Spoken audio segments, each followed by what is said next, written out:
morning, guys. Howdy. How are we? Oh, God, it's nice to see Donnie Fandango this morning. It is nice to be seen. What a ray of sunshine.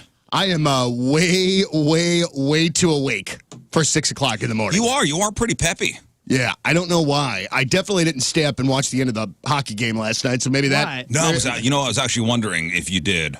It's a West Coast game. San Jose, worst team in the league. Yep. This was a gimme. Why even watch it? Yeah, that's true. Why even watch the game? Well, because we know the Blues, and you have to. Yeah, we do. They won 5 out of the last 6 games. Yep.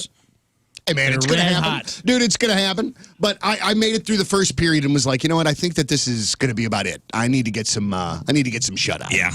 I didn't, I didn't even turn it on. How was it first period? Not great. I mean, not great. They just didn't look sharp. They didn't look on it. You know what I mean? They just were off. And it's going to happen, man. This team is going to have a bit of a roller coaster ride until they figure it out, but I think they're figuring it out. Yeah. You know?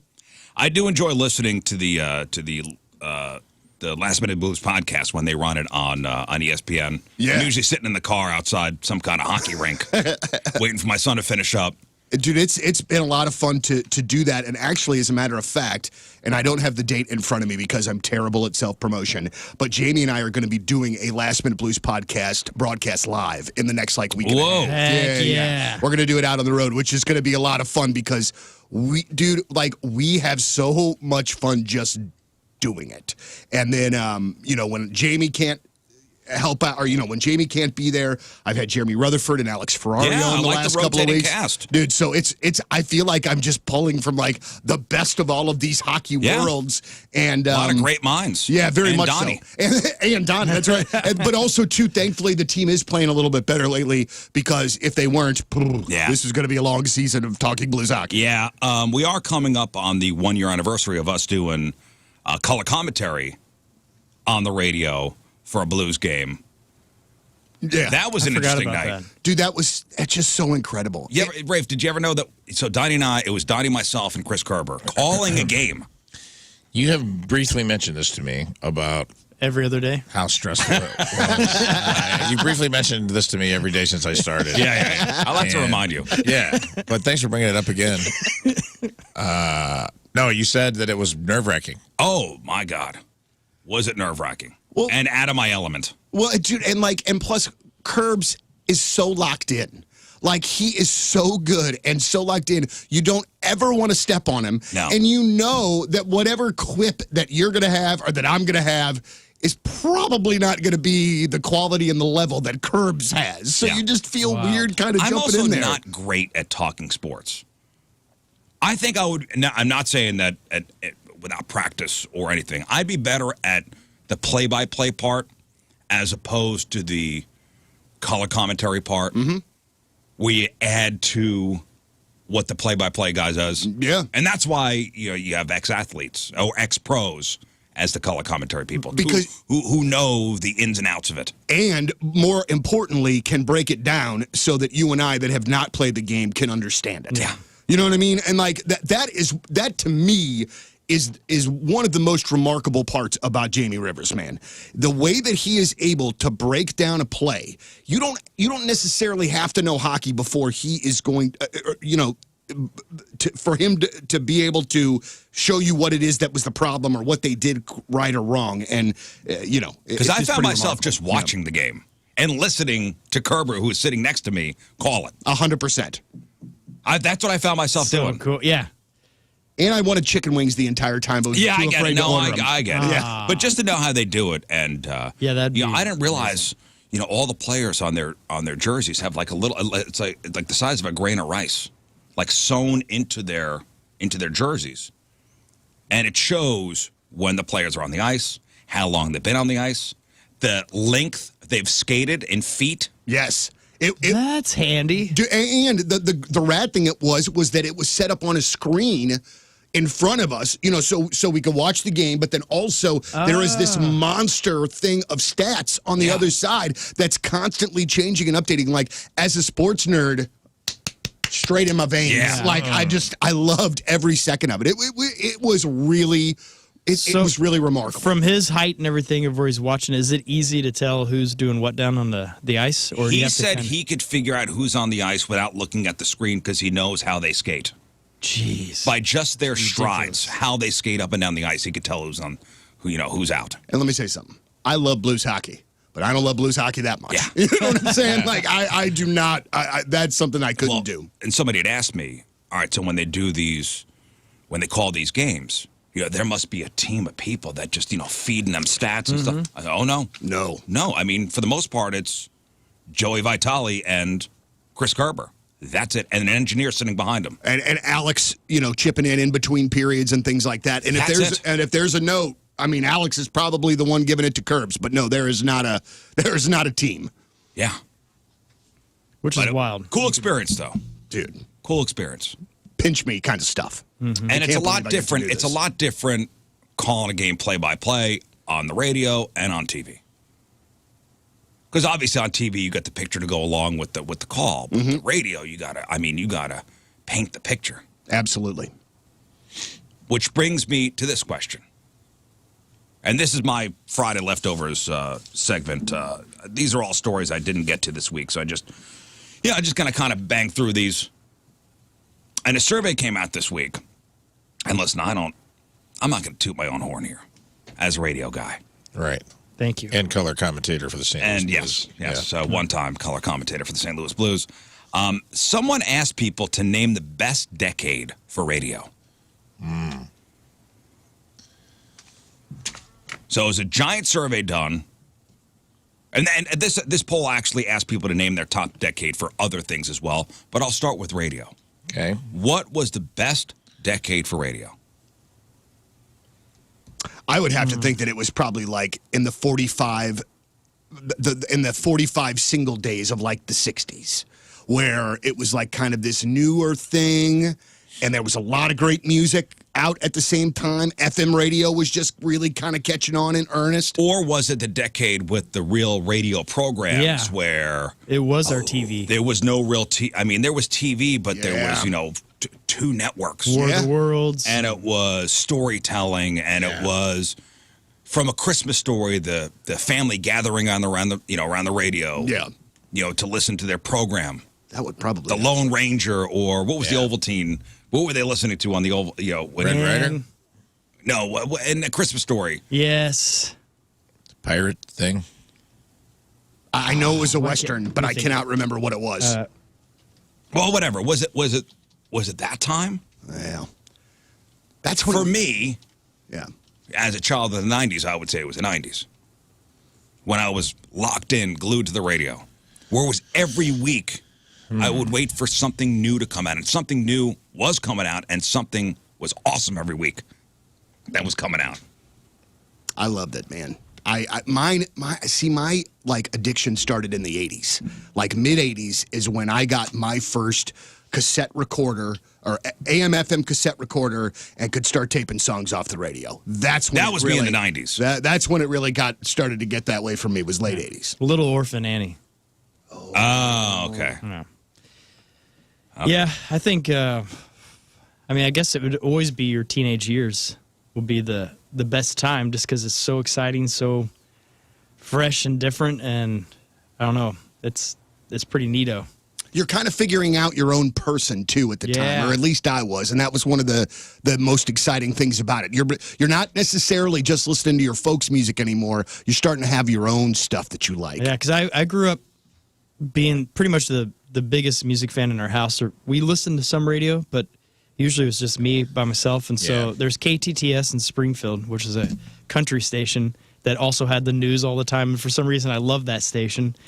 And then I was in middle school, and it was probably the second or third week, and someone's like, "What music do you like?" I'm like, "Country, KTTS." And they're like, "Have you ever listened to rock and roll?" I'm like, "No." And like, you got to check out Channel Z, which is the point basically down in Springfield, and that's where Bert used to work at, and I listened to that. That's what you got into? Oh my gosh, this stuff's amazing. Yeah. Hey, we're getting people saying there's no sound on the YouTube. I don't know if there's a button you could press there. King Let's Scott. see. Lern and Moon are out today. Yeah. Lern and Moon. Lern and Moon are out today. Let me so for you, restart it. I mean, obviously, Well, the 90s, your more formidable years? Yeah, but I try to think about this from a standpoint of like, my grandmother, my dad's mom and dad never had a TV.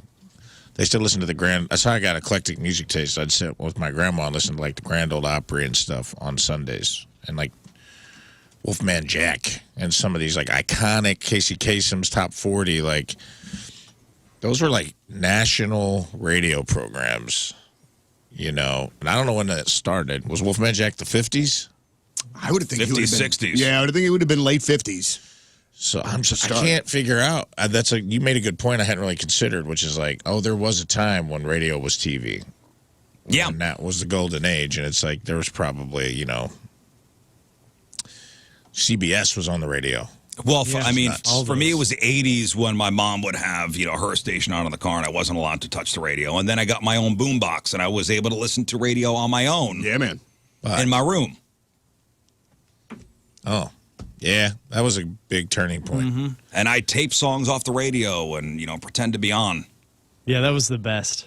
But, so somebody asked people to name the best decade for radio, and it's basically a three-way tie between the 70s, the 80s, and right now. Wow, really? Right now? 70s, the 80s, and right now. Are they listening? You know, 70s and 80s are tied for first, but the 2020s finished a single percentage point behind. I'll take it. We'll take it. All right. Thanks. Yeah. Take it. good news as someone with a storied career of 7 months in radio. Yeah. Hey, man. Yeah. Congrats. I'm bringing us back. Yeah, you did. The 70s was, and we talked about, I watched F is for Family, and I love that show, and his neighbor's like your quintessential 70s rock jock DJ, and I'm like, if you look at it from the standpoint of being a disc jockey, that probably was a pretty rad time, because that's when stuff was just like, it was the Wild West. When rock and roll, and when sex, drugs, and rock and roll kind of came into radio, it was probably like 60s. Yep. And then by the 70s, it was rolling. Yes. And they hadn't really... There were no regulations. Like no, and he listed some of these Keishi guys from back in the 70s. It was wild. Yeah, those guys. I mean, I have heard multiple stories of records being sent from record labels with cocaine in the we missed out on sleeve. that, Donnie. Right. I would have been dead, dude. Dead. I got in too late. You know, I'm a late 90s, radio guy. Right. I started in 98. We just got free CDs, and that was it. Right. No cocaine. And the occasional free concert ticket, maybe a free meal. Maybe. Yeah. Maybe a free meal. No cocaine. None. None. So far no in my weed, nothing. My entertainment career, I always started a little too late because I got to do merch back in the day for rock and roll bands. And when we started that, everyone was into being sober. There was people were straight edge, so there was no sex. There's all this stuff happening, and it was the most boring bus rides. Yeah. You play video games, and you're like, this is what rock and roll is. And then you get in radio, and now it's like, we have an HR department. And, you're not allowed to do anything. Watch your mouth. I had to watch a video when I started. Yes, exactly. Yeah, HR back in the 70s in radio, they were doing the coke with you. Right, right. But that video is cool because I learned how to sexually harass people now. Yeah, for the 90s, it was Howard Stern for me, and we had Imus in the Morning. Yeah. Back where I was from. Man, I'll tell you what, when this station signed on, it was a revelation for young Donnie. I had just not heard a lot of these bands that they were playing, and I loved it. I mean, it is not an understatement, for real, to say that this station changed my life, 100%. All right, so the poll also asked people to name the top decade for best music. For me, Gosh. I mean, again, I'm going to go the 90s. But what do you think the people said? The 60s. No. Really? If they answered 70s or 80s, they were high on said cocaine. 80s. Get out. Get no argument from me, dude. Dude, there's lots of great music in the 80s. I'm not trying to say that. There's lots of great music in every decade. Yes. But, come on. The best. I just don't think it's the best. Would you say it's the 70s? I mean, for me, it's the 90s. Without a doubt. Well, for me personally, it is without a doubt the 90s. But, I mean, dudes, the 60s. It started it all. You got heavy, you got everything out of that. Dude, so many things. The Beatles and the Stones at the same freaking the Beatles, time. you get the Stones, you get Zeppelin at the end of it. And then you had Marty Robbins, you had Glenn Campbell, you had all these guys crushing it at that time, too. I mean, even Bob Dylan, that was a 60s thing, right? Yeah. Yep. A lot of genres were transcended in that time period. I feel like. But the people said the 80s. I find that to be a not great answer. Because, like, even all right, here, let me think about this. So, even if we just go genre specific, the rock music in the 80s I feel like it pales in comparison to other decades. I really do. Outside of, like, I mean, like, the big flag wavers there are hair rock. Yes. Right? Thank you. Our hair rock and, like, new wave stuff. Yeah. And, like, I don't know, man. I don't know. This man would beg to differ. Man. Long live David Lee Roth. Love me some DLR. I mean, I get it. I do get it. The 80s had, I mean, there was like a lot of weird experimental stuff happening in the 80s, from hairband metal to like synth. New wave. Yeah, Duran. Like, there's a lot of crazy stuff happening. Well, Tears for Fears. How about hip hop? Yeah, I just thought of that. Came out. And that alone I feel like can propel the 80s. Yeah, right. You know what I'm saying? Grunge started then, hip hop. So it did transition. When did music. Nevermind come out? 91? Yeah. But Bleach was 89, right? Yeah, but nobody really knew about that. Yeah. No, but I'm just saying, like, Well, it like was the starting first to happen grunge at bands that like time. Mudhoney and all that. That was like the late 80s. Still right? underground. But 80s. Yes. Yeah. You got us. It was bubbling. It was bubbling. It was the scene was bubbling. bubbling. The Bad Milli Seeds. Vanilli. All right, best movies. Best movies. Best decade? Best decade. Definitely movies. the 80s. Hands down the 80s. I mean, I'd go 80s there, too. 80s Yeah, won I think you're, Yeah. 100% 80s. That's not even that's when a PG rating was loose, brother. Yeah, man. Yeah. It was loose. Yeah, you get that PG movie where you could still see boobs. Yeah. Yes. I was watching The Goonies, and I was just like, man, in the first 20 minutes, Corey Feldman's character talks about heroin, telling the lady there's heroin hidden, and saying he's like, I saw pictures of your mom's boobies, you know, and it's like all this stuff that I'm like, they would never let it, PG, they might have even had a G rating, now that I'm sitting here thinking about it, and I'm like, they're never having kids say What that they kind of said stuff on screen. was the first PG-13 was Red Dawn, I think, is the Yeah. first PG-13 movie, and that was because of Temple of Doom. Because they're like, this shouldn't be PG. See, like, it should be R. This should be, PG. but it shouldn't be R. There's got to be something. See, I thought... Way to go, Spielberg. You ruined it. I thought it was Ghostbusters. Because I thought Ghostbusters was a PG that could have been and maybe should have been a PG-13. I think if it came out now, it'd be a PG-13. Yeah. Scared me when I was a kid. But I think when it came out, it was PG. They Yeah. turned into dogs at the end with Zool. Yeah. How about when Dan Aykroyd is being serviced by a ghost? That didn't scare me. Yeah, though. exactly. That was cool. That was cool, yeah. But I mean, best TV. Man, that's, Best TV. TV's really good now. I think If we're the talking 90s. streaming. Yeah, that's true. It is, but I think 90s you had all have the some classics, some right? really big budget things now that are That is freaking true. cool. Yeah. And that's true, but I'm thinking it might be the 80s again. The people say it's the 2020s. 2020s. Okay. Just because there's so much. There's an so argument. much. And there's so much good stuff. Oh, there's so Yeah. many good Yeah. things. If we could shrink it down, I would go 80s. If we shrunk it down to like network TV, you know, without the streamers being involved, I'd be like, there were some bangers in the 80s, dude. It was But I wild. think, There was you a know- lot of cocaine and people saying yes to wild ideas on TV, and I like that. I like that. Now, I mean, so obviously we can't say the 60s or 70s because we didn't live it. Yeah. We can only say 80s, 90s, 2000s, 2010s, and now. For our frame of reference. But the people said the 2020s followed by the 1990s. Where I guess, your friends, your Seinfelds, I mean, there was a lot. There was a lot of great Frasier, like all those Simpsons, Yeah. South Park began. Yeah. Family Guy started. I just started a rewatch of South Park, and boy, oh boy, those first couple seasons, man. Woo.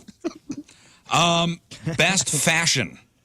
Oh, I'm probably not a good guy to guess this. Not Best the 90s. fashion. I mean, this has to be The 1990s was second. okay. That's just because it's not a in good, now. That's because of the young generation now thinks they discovered giant, chunky white shoes in the middle part, but it's not going to look good. 10, 15 years down the road, they're going to look at their pictures the same way we look at ours and be like, You're not- oh, man.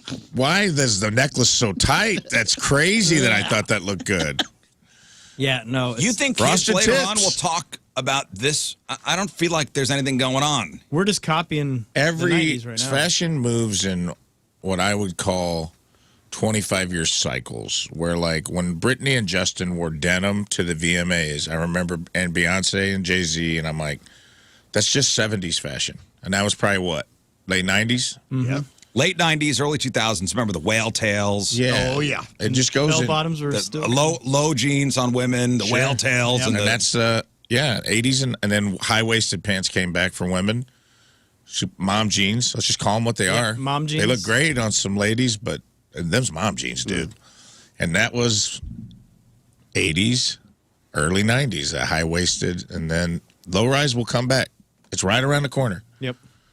Okay, so American Eagle is can't flash wait. forward 20 years. They got what will they say about, like, what was the thing now for fashion? Like, what were they? Oh, remember 2023? They were wearing blank. Well, I think they would think of Crocs and they'd be like, yeah, that is the greatest decade ever. They had Crocs. They had Croc boots. Everything was Crocs. It was good. I don't want to be defined by Crocs, and I'm not. I'm think not our crapping generation on. is the Croc I'm not crapping generation. on Crocs because I think Crocs are the Nickelback of footwear. It's fun to make fun of.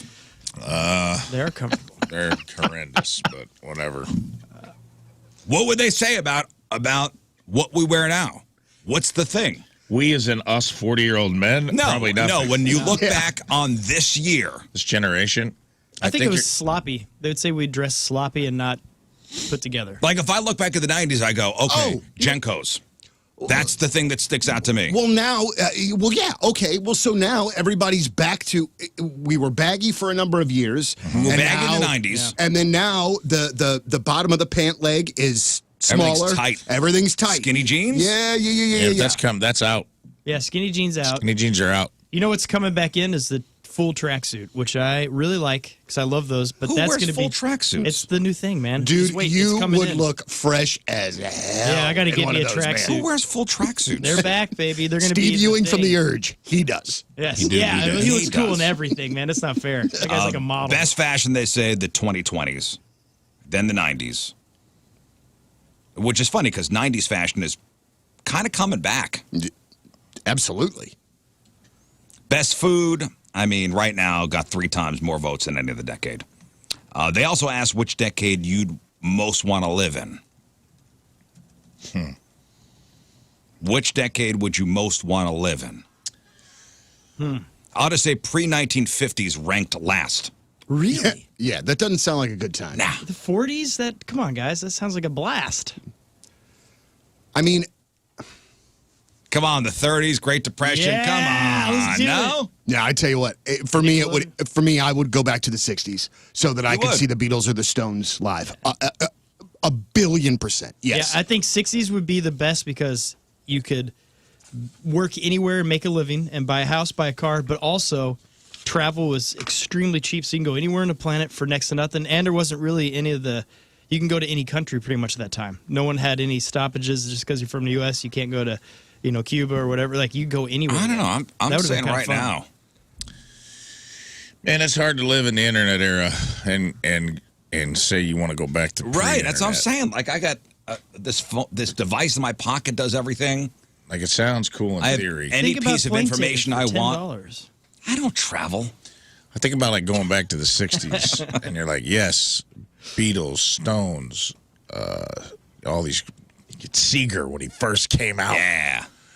But then you also have to watch Bewitched when you go home at night. And it's like, everyone's tuning in to just watch I Dream of Jeannie. Yep. And not Great just shows. like the But man, Flintstones. Gilligan's Island was hot. Well, and it's just great like, classic. there were some things that I'd be like, oh man, I would be bored to tears on some parts of, I guess if you had like unlimited finances where you're like, I don't have to lead a regular life and be home at night, I can just jet set around the world and follow the Stones and Led Zeppelin around, then yes. Okay. I want to change my answer. I want it to be now because I like my phone. I like convenience. Yeah. I like being able to pull up movies and music and all that No, other it's stuff. hard, man. I Yeah, feel like yeah, such yeah. a sellout for that because I'm like, it'd be great. No, you're right, though. And just like technology in general. Like, I like things. I like big TVs. And or maybe color. go back to the simpler times when we didn't have this. But if we went back to the 60s, would we know about the 2020s? Well, because if so, then we're going to want to come immediately back to the 2020s. We would, but also I think at that point, what we know now is, would we be willing to give up so many of our freedoms to have these conveniences now? And I think back then, you got to live a more free, simple life. It seems because you didn't much know better. You didn't know. But now we've given up so much of our freedoms. The future is what the Jetsons told us the future was going to be like. That's and they it. predicted accurately. The 2020s got the most votes, and the 80s, 70s, 90s, and 60s. And again, pre-1950 ranked last. So. No, I'd want to be a cowboy, so I'll go back then. We were talking about, there was that book that our buddy Sean gave us, The 100 Things to Do in St. Louis Before You Die, which is an interesting book. If you want to thumb through this stuff at your leisure, it's up here. But skating at the Steinberg skating rink was on there. Have you guys ever done that? I have, yeah. That was, if I can be very frank, when I was in high school and in the dating game, that would be like... that was the place? That would be a slick place that I would take a girl during the winter on a date. Well, it's opening today. Oh. Like for the season. It's too warm. Yeah, it's 62 degrees right now. Perfect day. Perfect day for ice skating outside. Let's go swim over there. But the Steinberg skating rink opens for the new season today. Yeah. Tank top, Daisy Dukes. Let's go. Let's go. I guess this thing has been open for how long? For decades. It's got to be coming up on a century at this point. Seriously. Yeah, Steinberg ice skating is a staple for many this time of year, especially. And Fox 2 interviewed somebody named Charlie S., who comes here more than once during the season. He says his favorite thing to do is skate fast. I like Charlie S. That's a cool cat, man. Yeah, it's open through March 3rd. Listen, it's $10. You can rent some skates for $6. I did it with the kids and the wife once. We did it just to say we did it. Yeah. It's cool. It's a cool thing. I mean, it's very much a cool thing to do once. But if you are going to want to go ice skating on a Saturday night, there's probably a municipal rink pretty close to you where you can do kind of the same thing. Yeah. But it's not outside in Forest Park. You're right, which could inherently have benefits on some nights when it's negative 10 degrees outside. Sure, they do. They'll do lessons too if you go to their website if you want to learn how to skate. But yeah, $10 for GA skate rental, $6. You could get a locker for 75 cents. 75. When do you see something for 75 cents anymore? That's pretty great, as a matter of fact. Inflation doesn't hit the ice skating world. Or at least when the do you locker ever see section. something for 75 cents? I don't remember the last time I had 75 cents in my pocket. No. Yeah. No. Also locally here, and I saw this threw earlier a this quarter week. in the trash the other day, now that you mention it. You threw a quarter on the trash? It's been so long since I had change that I was like, what's this doing in here? I was like doing Throwing laundry and I garbage. found a quarter and I just, instead of doing something with it, I just threw it in the trash can. Wow. Is that a crime? Maybe. I guess you've reached that level in your life value now. money. I was like in my underwear doing laundry and I'm like, I had nowhere to put it. And I was like clearing out my jeans and I go, what is change? Is it even real anymore? Area police departments are seeing an increase in a pretty crazy scam that involves a caller who claims to have kidnapped a relative and demands thousands of dollars in ransom. This is here locally. Police departments in St. Charles, Manchester, and Arnold have recently investigated cases involving fake kidnapping scams. And in this particular article, they're talking about the Manchester case because the suspect met the victim to get the ransom payment, who was later identified and tracked to Florida. Wow. In the St. Charles case, the scammer knew the name of the victim he'd called and the name of the daughter he claimed to have kidnapped. But you could yeah. And the criminals are preying on their victim's emotions by claiming to have kidnapped a close relative. And, somebody was scammed out of almost $4,000 after getting a call and hearing the voice of someone who claimed to be his wife saying she'd been kidnapped. The victim was then instructed to wire the money to the scammer. And this is not like an old person. This is somebody that's 47 years old. Wow. 63-year-old guy from Illinois was instructed to drive to Arnold and wire nearly $2,000 to a scammer. And the phone call he got a voice that sounded like his daughter claimed that she'd been kidnapped. Police say in some cases, scammers are spoofing phone numbers to make it appear calls are coming from the person that they'd supposedly kidnapped. Jeez. And then the scammers using artificial intelligence to mimic the alleged kidnap victim's voice. It's wild. Yeah. The way to get around that, though, is have your family and everyone come up with just a phrase that only you guys understand what it is. And if the person on the line never says that phrase, you know it's not legit. Yeah. Well, So that's a then you're good just plan, Scott. Thank you. Yeah. Yeah, so that's what we did this a few months ago. So we came up with that, and even my mom has to use it, all that. But I'm like, yeah. You thought about getting Secret kidnapped? phrase is, I've been kidnapped. Well, we've talked about this stuff in the past where this happens. So then it's just like, well, that makes more sense than anything is to have something that the scammer could never know because you're not going to type it out anywhere. You're not going to have it on email. Yeah. Boy, I never thought of that, Scott. That's a good thing maybe to talk to the wife and kids about. That's a what little phrase. That's what my mom did with us when me and my brother and sister were little. Hey, if somebody ever says that they're going to come and pick you up and take you to us, they have to know it was like pumpernickel bread or something like that. Yeah. And so that's how, we would know. It makes sense. Yeah. Yeah. Yeah. It's a simpler time back then, though. My mom never even said, don't talk get in the van. That was it. Just don't get in the van. But it was never like, but don't be impolite. Talk to the van. Just don't go be in. respectful Don't get in. to the van. Talk outside the van. Don't get in Don't the get van. in the van. Pet the puppy because it's rude. Mm-hmm. Just don't get in the van. Say no thank you for the candy. That's right. Use your manners. Exactly. Yes, at least be polite. Yeah, it's one thing my parents really drilled into me and my brother was you got to be polite, even if they're trying to kidnap you. So don't embarrass us. I don't want to hear back that you've been rude. Don't embarrass Even us to to the the kidnappers. kidnappers. Even if it's a kidnapper. yeah, so the cops are saying it's a red flag if a caller claims to have to hurry to take action and send money, and won't give you time to verify the situation. So if you get a call from somebody claiming to be a kidnapper, police advise, hey, don't panic. Contact the police right away. But I like the phrase that pays, though. That's pretty good. Yeah. Good idea. Phrase that pays. That's a pretty and good one. saves. This story out of Washington, Lake Forest Park. A Washington man is suing a hospital and 2 doctors for malpractice after they allegedly removed the wrong organ during surgery. Mm-hmm. Wow. That is a good cause for suing. Yeah. Yeah, this guy says it's been a hell of a year.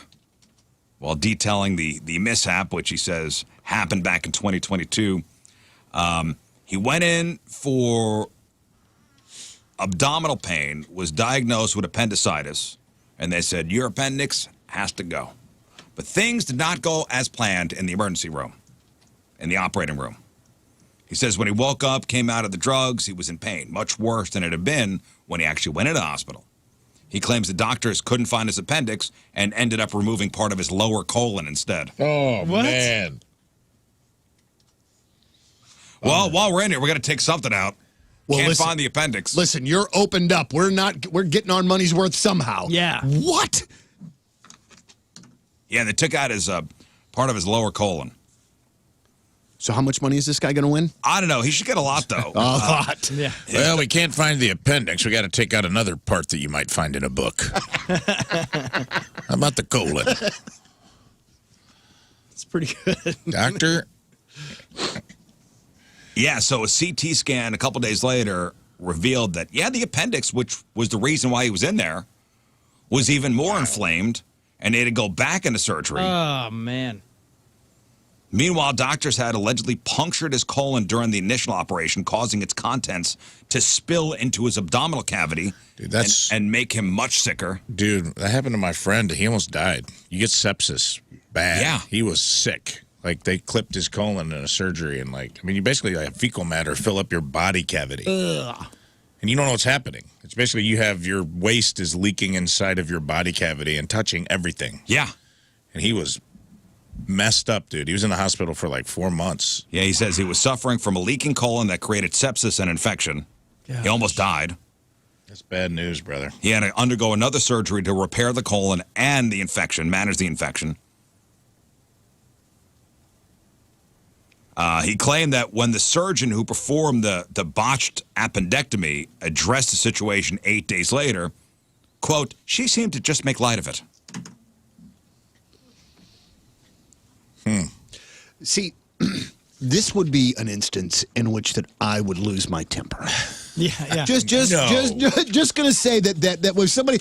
And listen, if you come to me and you say, "Hey, I made a real bad mistake," I'm probably still gonna get kind of mad because it was my colon. But when you make light of it, oh boy, that just. That's another stab right there. I don't like that at all. It'll be fine. Yeah. Oh, yeah.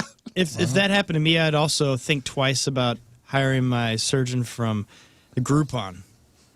I'd just be careful with that. Yeah. Somebody was a great point. Discounters. It's like when you order from Instacart and they can't find the item or it's not there and they substitute it with another item. Yeah. So I love that this doctor was like, hey, you clipped this guy's colon and he almost died of sepsis. You think you should go in and apologize and be sincere? And she's like, I think I'm going to go full Patch Adams. Yeah. She comes in with a clown nose on like, ooh. Somebody made an oopsie. She's like squirted him in the face with a flower. It was like,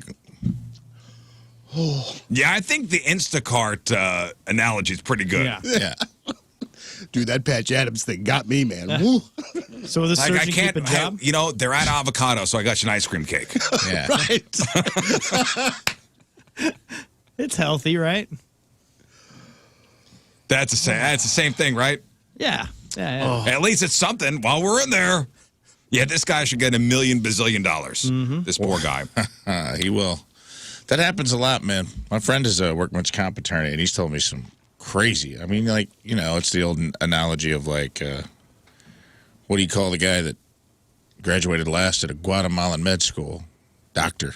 It's like, True. good ones and bad ones, man. Yeah. And like that stuff happens. And like, he had a case where a dude, like, it's like a back surgeon had fused the wrong vertebrae together on multiple occasions. He's still practicing. Wow. And he was like I don't even remember the details. It came out later in the paper, but it was like the guy was like a coal miner and he had back surgery. He fused the wrong, like supposed to fuse like L1 and L2. Yeah.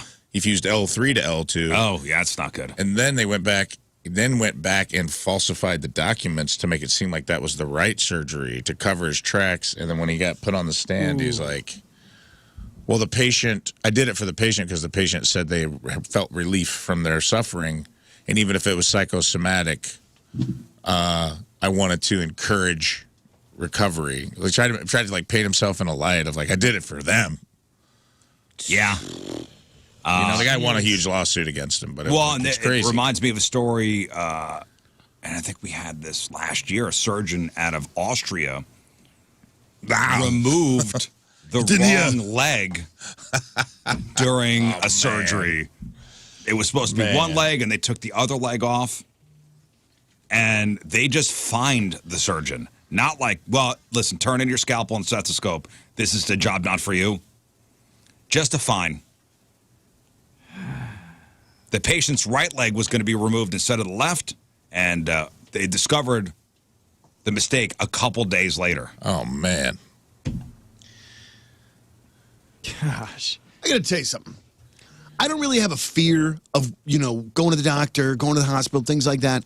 But when I hear these kinds of things, not helpful at all. Here's another one for you, something to be afraid of. Good. For those on their way to the hospital right now. When was the last time you went to a Japanese hibachi restaurant?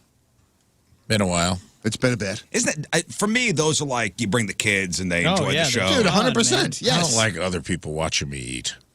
I don't like sitting so close to people that I don't either. know. I don't need a freaking show either. Didn't you do a mukbang, I think?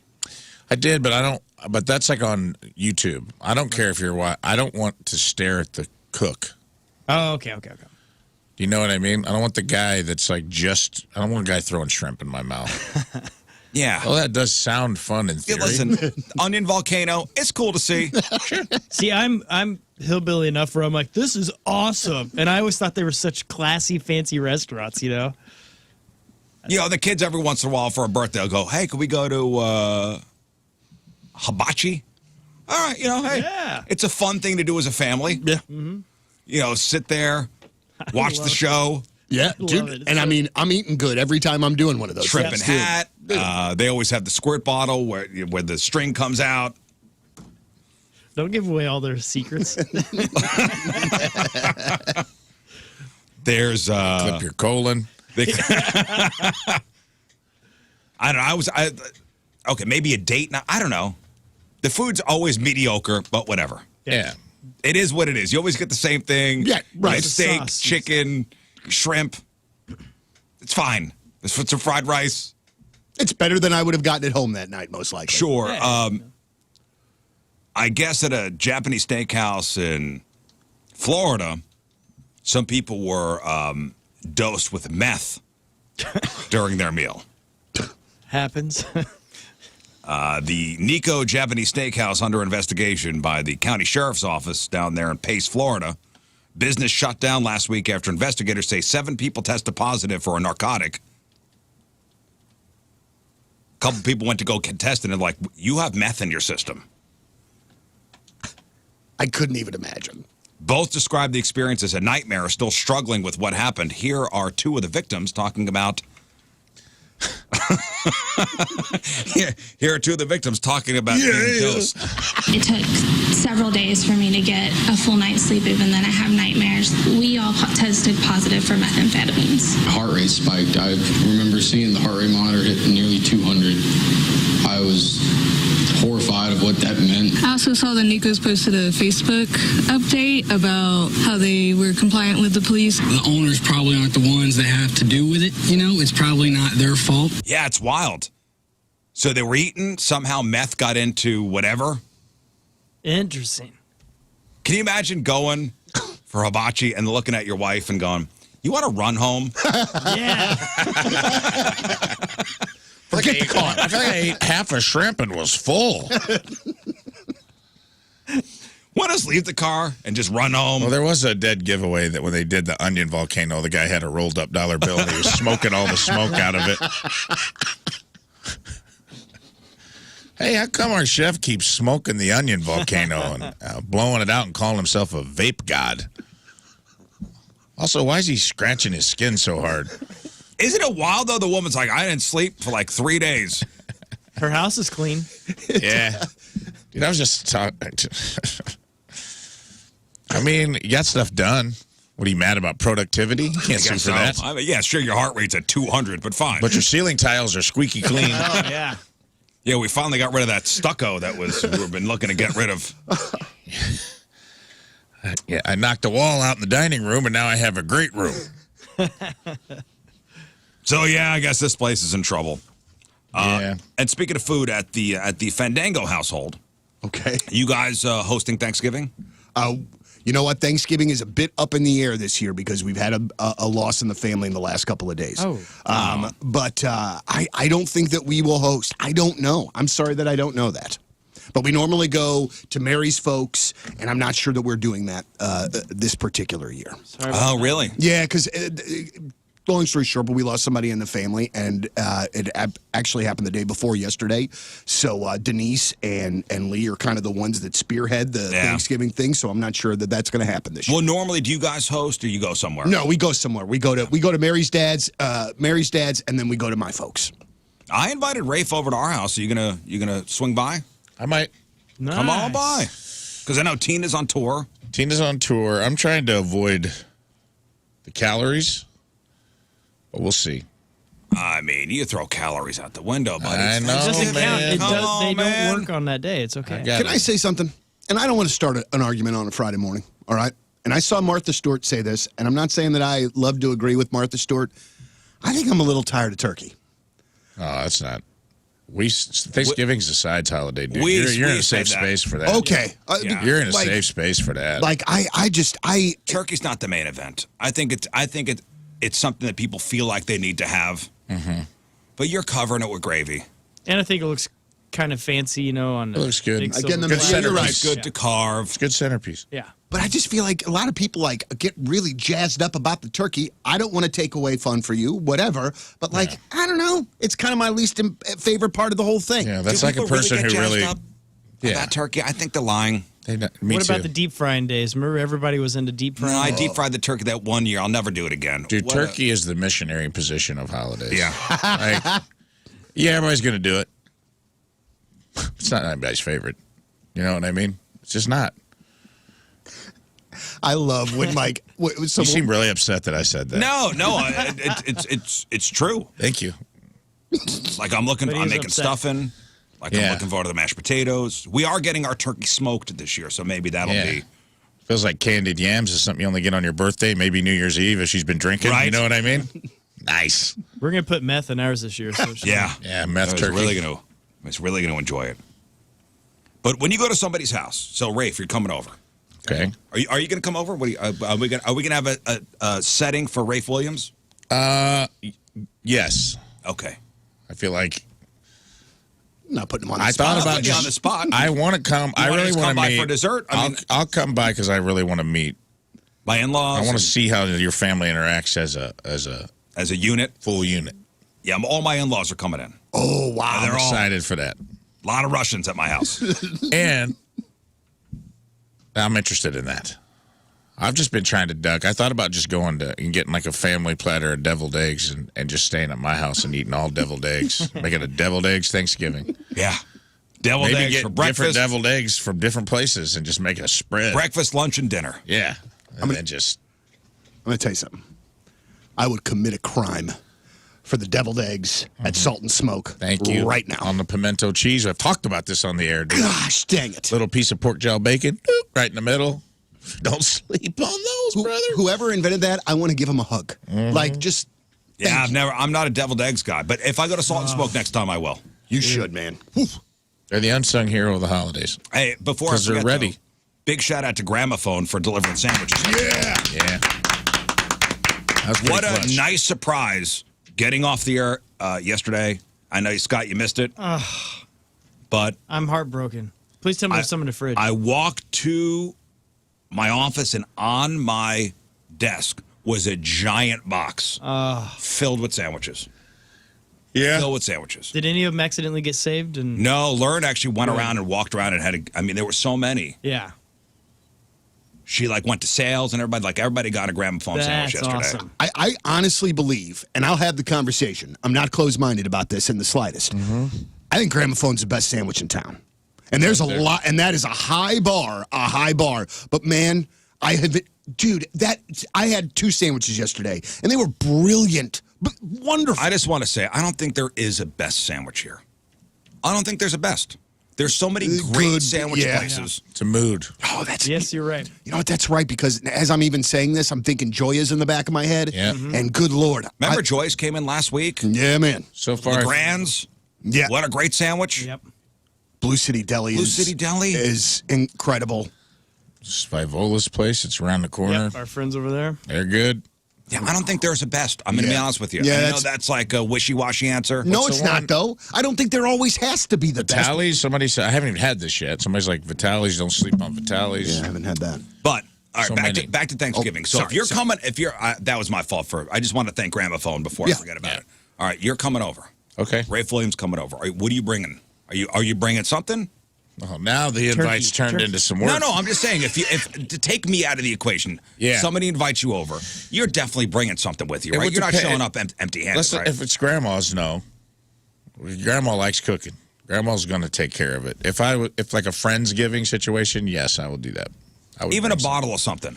Yeah, I'll bring you a little something, dude. Yeah, what do you want, man? Just say that. I don't want anything. I'm just saying, because... what do you want to get drunk on? When you're invited to someone's house, how often do you bring something? Food, drink, flowers? All the time, right? I try to. Yeah. I feel obligated. Dinner. I think I brought a bottle of booze last time, and I don't even drink. But I was like, 15,000 people were surveyed, and only 20% said they always bring something. 27, usually. 30%, sometimes. 11%, rarely. 4%, never. 4% also never accept invitations to people's homes. Or get them. And 4% also said they're not sure, which means they never get invited to somebody's home. Right. The least generous guests are in the Midwest.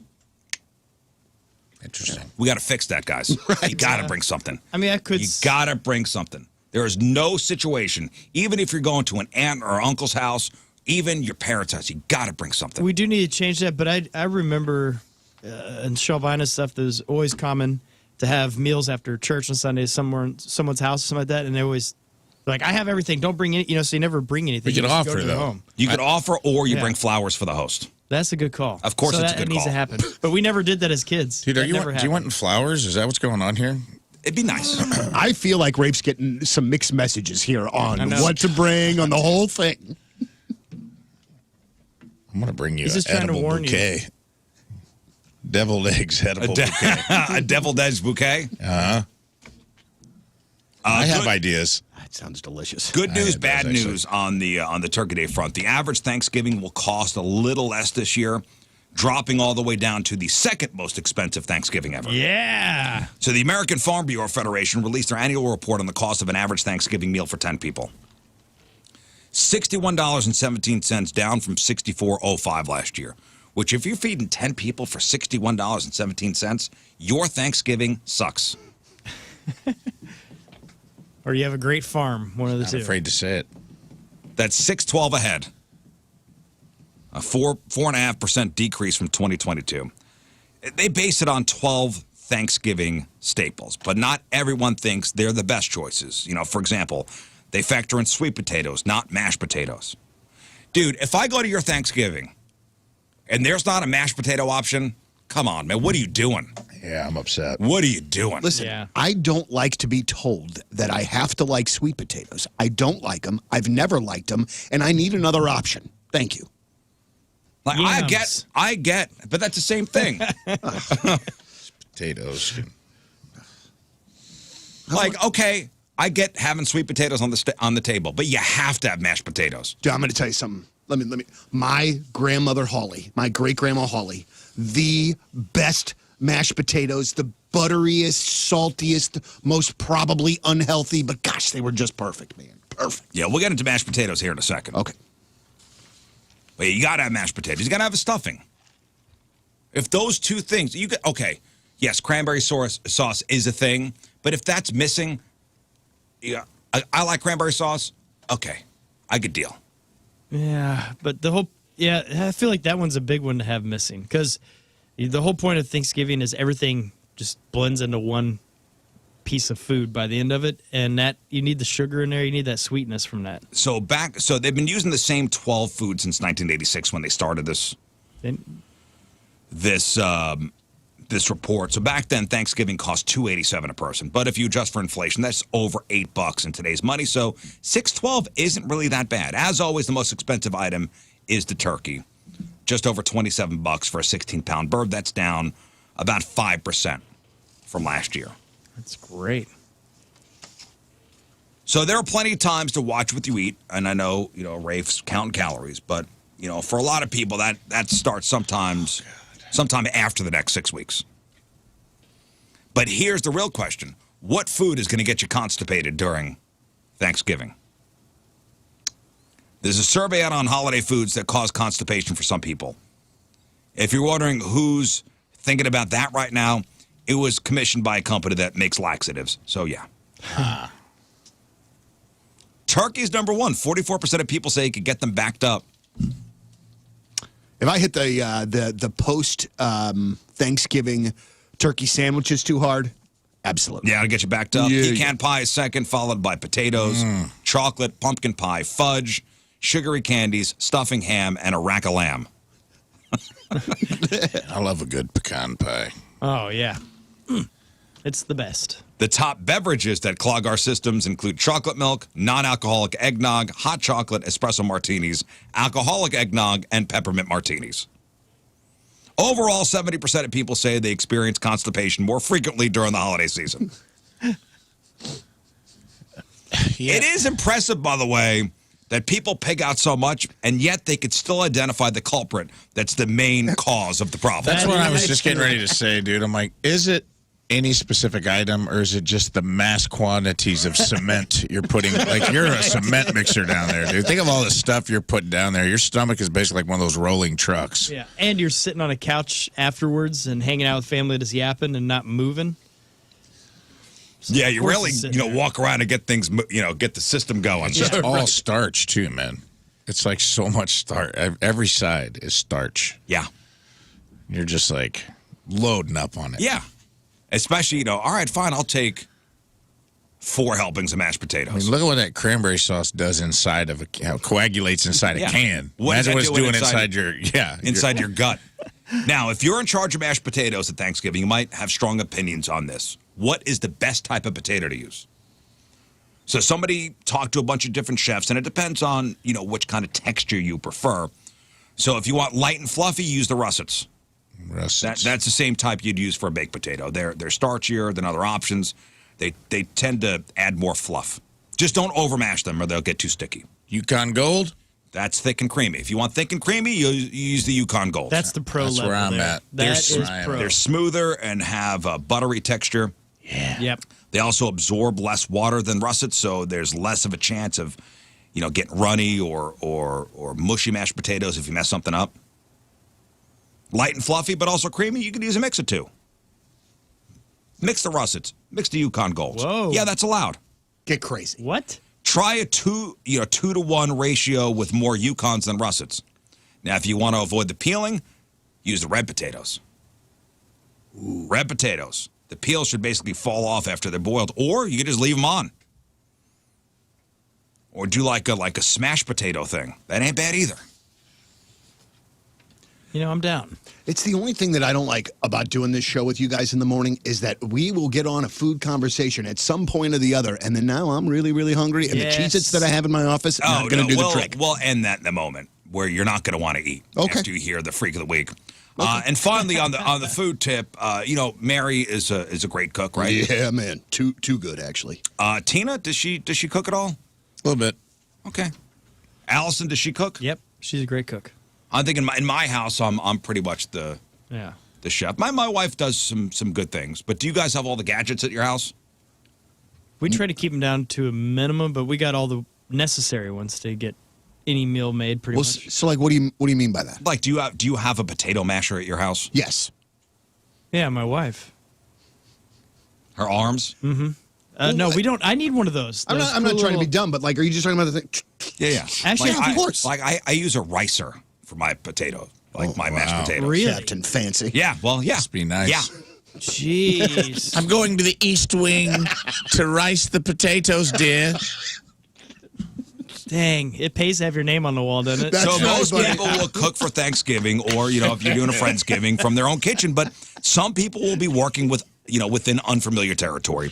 And that person's kitchen may or may not have a potato masher. I don't know. So if you have somebody coming over your house and they can help with the cooking, where's the potato masher? We don't have one.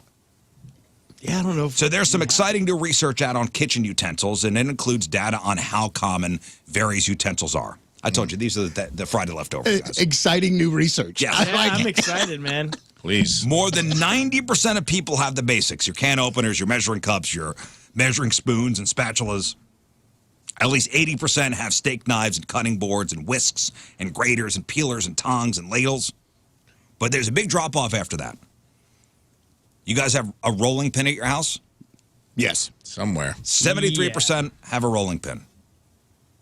Only 69% have a potato masher or a food thermometer. Whoa, you need that. Do you have a garlic press? No. No, well, I learned the 47% easy have a one. garlic press. You don't need that. There's Do you have a an easy one. juicer at your house? No. 43% have juicers Like at a their house. ninja juicer or like the thing you squeeze a lime with? Like where you put the half shell in and what is Those a juicer? are nice. Anyway, Maybe you put the half shell and the half have that. lemon. Okay, so you have one of those. I don't have one of those. I need Or maybe the old lid thing. old lid one where you crank it on Yeah. the top and the juice comes out. Do you have a mandolin? What is that? Yeah, dude, I play. It's not the string instrument. It's the thing that's used for slicing things. It's also very sharp. I had a buddy a couple weeks ago lose the tip of a finger. Oh my goodness. I do have one of those where you're just like, The slicer. yeah, You're supposed to use the guard, but my buddy literally sliced the top of his finger off. happens. Oh, dude, that looks. And they sewed it legit. on, and they had to put stitches through the top of his, through his nail. You want to see a picture? No. I'm good. You want to see a picture? Relax. I want to take some pictures. It's gonna hurt. Man. Yeah, no, thank you. Show me. Oh, you want to see? Bring it up. All right, I guess Nope. we gotta. Well, you said you're hungry. This will help. This will help quell my. Yeah, that slicer is. That's wild. That's basically what Lion's Choice has. The same thing. That is pro. Yeah, I don't have that. You know, the rolling pin really fell off in pop culture. It's kind of. It has its comeback. Yeah, that doesn't look good. It looks on. Now, if you scroll, you will see the tip of his finger, like, off. Oh, all right. Let's take a peek here. Whoa. Nope. This is, I'm okay to not know. Imagination. Wild, right? Right. Dang, brother. He sent me the tip of his finger off with no context. Like, just a random text. That's such a guy thing to do. Yeah, absolutely. I go, what the hell's that? Guess what this is? My fingy. Man, it's yeah, the rolling pin used to really be a staple of the husband coming home late, the wife smacking it, Yeah. chasing around the house. Don't even really lost a piece of American culture there. All right, here's something we all have. Who's got a drawer full of stolen ketchup packets? Oh yeah, dude. I got an entire sauce drawer in my fridge of all soy sauce, sweet and sour.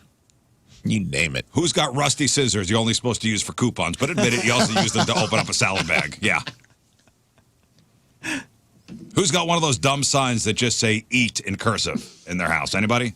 I hate those with a passion. Who's got soy sauce from at least 1993 in their house, like a packet? Yeah. Who's got a coffee maker with you don't want to know growing inside? We have one of those in our office. Well, fungus is good in your coffee. Who's got a giant pot for spaghetti sauce and vomit? Oh, Meaning, good, when you were nice. younger, When you're sick. Oh, yeah. when you were younger, yeah, your mom used to put the big pot next to your bed, Oh, but also was used for spaghetti sauce. I'm thankful my mom was a trash can kind of. She realized you could just use a trash can and it does the same thing. Why did we do that? What was the thing before? Because you don't want to tear up a good Before the bucket, I pot? guess. Puke pot? What was the thing before? Yeah. A coffee maker with you don't want to know Yeah, growing dude. inside. Man. Tina left town and I didn't make coffee at home for a couple weeks and she left grounds in the. Oh, boy. And I was just like, I just threw it away. You had I to threw throw the it whole roommate? coffee maker away. It's probably Yeah, wasteful, yeah. but I was like, I can't. I'm only going to think about every time I make coffee now, I'm going to be like, this is being filtered through like fungus. No way. Yeah, I made that mistake. Who's got a microwave that looks like an OJ crime scene inside? Why would you leave a glove in there? I can't stand that. That's one of my pet peeves, man. I keep our microwave clean. Yeah. I hate that. Sometimes the microwave here at work. Oof. Yeah. Don't even get me started. Yeah. Don't even get me started on that break room. I've done it at home, like put a bowl of chili in there to reheat without putting a napkin over it, or the napkin while it's spinning, the napkin gets caught and comes off. And then you open it up, and I'm like, oh, dude, I feel like a crime scene investigator right now. And then I'm like, do I pretend like I didn't notice? Right. And see if she calls me out? And 9 times out of 10, that is. Yeah, that's the good thing to do. Yeah. When she calls me in to look at it, just being like, what in the hell? Somebody to send a picture of them losing their finger in one of those mandolins. Okay, I don't want one of these ever. Jeez. You just showed me the exact same thing. Is it This bad? is worse. Oh. This is worse. So how are it you up. supposed to not? This is Injure this is yourself. fresh. This has just happened. Ooh. They just did it just now. No, to I prove mean a this is point. like the tip of the finger that I sent you, or my buddy sent me that I showed you. It was off on the table. This is in the mandolin. So they have gloves that. they do, and they also have guards that you use. I To, use my falconry I'm not glove doing when I this. use Yeah. my mandolin. No, thank you. anyway. Just have a bird sitting on it. All right, guys, let's close out the votes for the Craigslist Freak of the Week. Craigslist Freak of the Year semifinals. First semifinal matchup. We have the number 1 seed going up against the number 5 seed. So Lern yesterday read the 2 ads for us. And one of these ads, Skedatui or Pooter McGavin, moving on to the finals. So next week, we're off. The week after will be the second semifinal matchup. The week after that, December the 7th, the finals. Will be crowned. Yep. So here's how she all shook out. And Donnie, you will read the winner for us. Yeah, I'm reading it right now. I think the right ad won. And today we say goodbye to Pooter McGavin because, ladies and gentlemen, moving on Travesty. to the finals. With 55.8% of your vote, congratulations to the number 1 seed, Skedatui. Experimental dinner, woman for man, 48 years old, Toronto. I've been a chef for 20 years here in Toronto. I have crafted some of the best menus in town. I'm now uninspired, and I'm finding traditional meals boring. Looking for an adventurous culinary guinea pig. I will host at my home because I have a pro kitchen. This will be a 10-course meal with wine. Our mouths will water together once we bite into this wild experimental menu. Instead of the usual proteins, I'll be using meats, spices, and vegetables that will have the same taste and textures of human waste. Yep. There will also be a course that will smell like old roadkill. Caca. This is not for the weak stomach. All the courses will be paired perfectly with very expensive wine. There will be a dress code. You and I will not be wearing much. I'll put it that way. I also expect a romantic moment for dessert. No condom needed. You must be chubby, so I know you're a good eater. P.S. Want to try my special ice cream. There you go, Donnie. Congratulations to Skedatui. Moving on to the Craigslist Freak of the Year finals. Could have done without it. So next week, again, we're off. The week after that will be the second semifinal matchup. It'll be Preg Berube up against Susan Boyle. Boil. Oh, boy, Donnie, this is why we do it. What a competition. Boy, oh, boy, getting down to the nitty-gritty. Getting down to it. All right, that's brought to you by Hot Shot Sports Bar and Grill, proud sponsor Team Rizz. Visit hotshotsnet.com/Team Rizz. From Wentzville, Missouri, John Willenbrick is our Team Rizz member of the day. John has been listening to the show since high school, and it's helped him get through his daily mornings. His favorite member will always be Jeff, and the fact that the Rizz Show always keeps his memory alive and gives him great joy.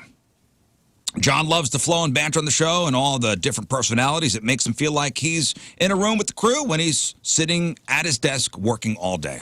Well, thank you, John. John Willenbrick from Wentzville is our Team Rizz member of the day. Get super sweet Team Rizz member of the day soccer jersey. Get yourself signed up 1057thepoint.com/Team Rizz. All right, Moon and Lern are out today. They will return on Monday. We got Donnie Fandango sitting in. Is Greg Warren stopping by at all? He's going to text me. His dad was in the hospital. I think he might be sitting in with down the hall, but he said he was going to text me and try to pop in. You know Greg Warren? Yes, I do. Good dude, right? Yeah, very much so. Good dude. He may stop by later. All right, Crab Ball Celebrities after the break. It's 7:17 Friday, traffic and weather. Donnie Fandango coming at you. All right, Point Traffic is brought to you by Worldwide Technology Raceway. The biggest race of 2024 is Sunday, June 2nd. It's time to lock in your NASCAR Cup Series tickets now at www.raceway.com. Listen, I could go on traffic sites and tell you what the highways and byways look like, or you could just pull out your phone and the map feature and just look. It would be a whole hell of a lot easier. Why don't you just do that, all right? And point weather. Boy, it's going to be a beautiful weekend, but it's going to be cooling down today. High of 70. Tonight, low of 57. Cloudy skies early. Tomorrow, high of 74. Sunday, high of 76. Mostly sunny both days. Your point weather is brought to you by, damn it, I didn't have it up. It's brought to you by CarX Tire and Auto. Yes, Donnie.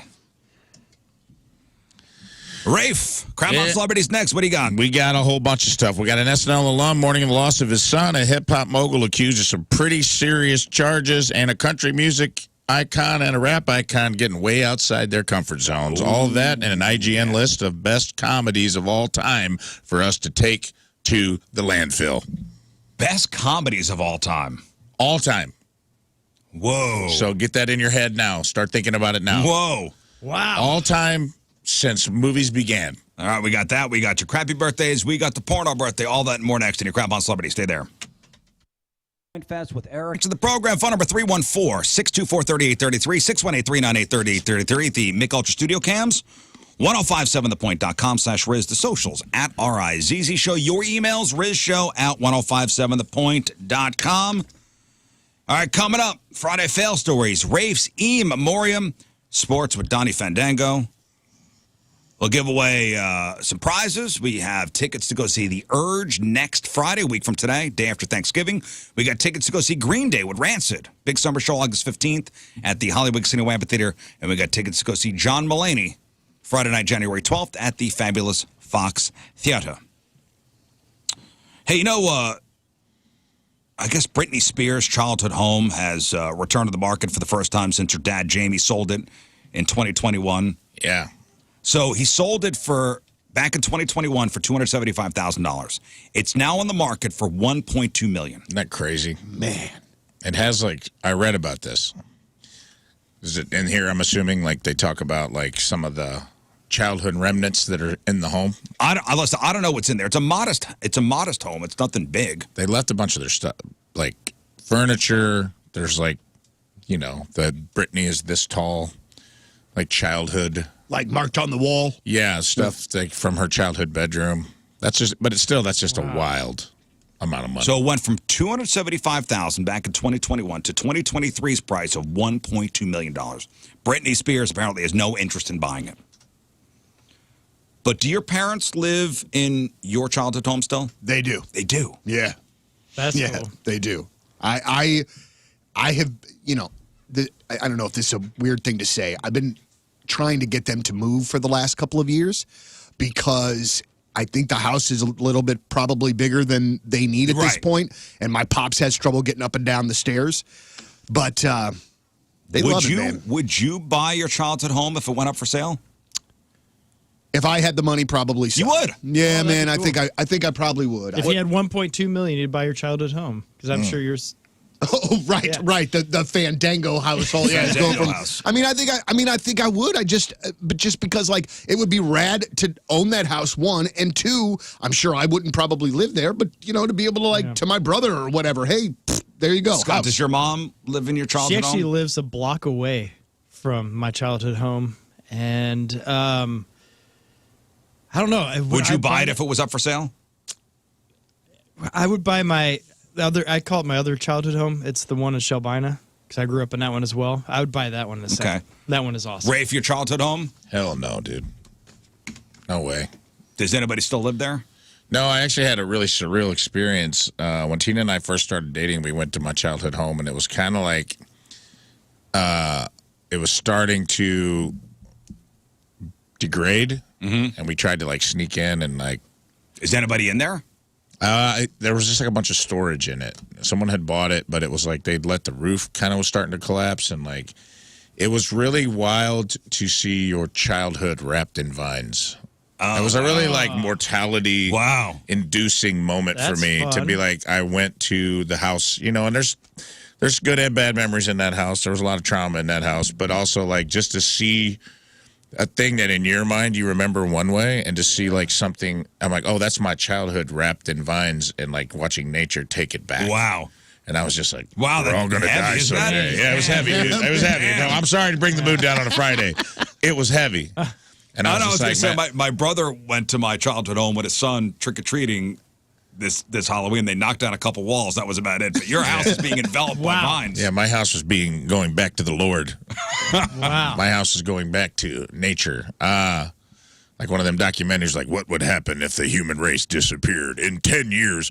And then, it was kind of surreal to walk around inside and see all the rooms were smaller than I remembered and all that. It's real weird nostalgia stuff. And then that would be interesting. It was weird. It was weird to walk around in there because then someone was using it for. It was just all this old crap inside. It was just junk boxes. Was any of your stuff still there? Or I went to my room. Remnants from your family? No. I mean, just some stuff on the wall, stuff I knew. I'm I broke this nick in the wall is from my brother threw a screwdriver in my head. I knew those.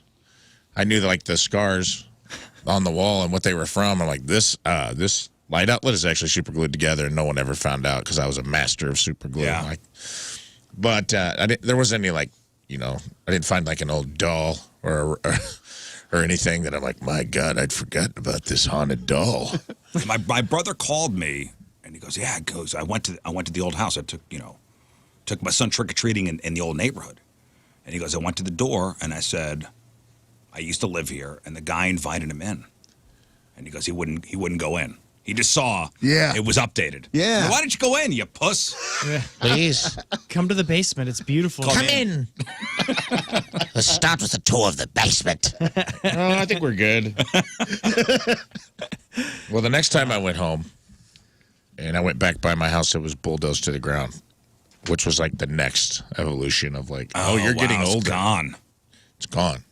Any trace is gone. As if it never existed. And like grass was not even the foundation. Like the grass was growing over it, and it was just like an empty lot. And I was like, oh man, that's the old Williams that's mortality house. hitting you in the face. The old bro. Williams house. Yeah. Erased from history. Erased from history. Wow. But I did cross my mind to buy the lot for a moment because I live in a place where I could probably get it for like $17. You know what I mean? And this is in Dowell, Illinois. Yeah, this is not high. This is not high end. It's not a hot zip. Talking here, no, not a hot zip. Not in family circles. Best 100 places to raise a child. So there was part of me that was like, man, I should just. There was something that felt empowering about it, like having trauma connected to this place. To be like, if I go buy this property, it's almost like a full circle thing of like, I own you now. Yeah. You don't own space in my. But then I was like, what a waste of my money that would be. Well, you know. For a moral victory of some kind. Maybe you buy it and put up a Circle K. Hey, buy and put up a Taco John's. Yeah, like a really obscure Taco John's that in a town of 400 people that I would really be counting on a handful of people to keep that thing afloat. All right, today is November the 17th. Back in the day, 55 years ago, 1968. NBC outraged football fans. Why? Very famous thing happened on this day back in 1968.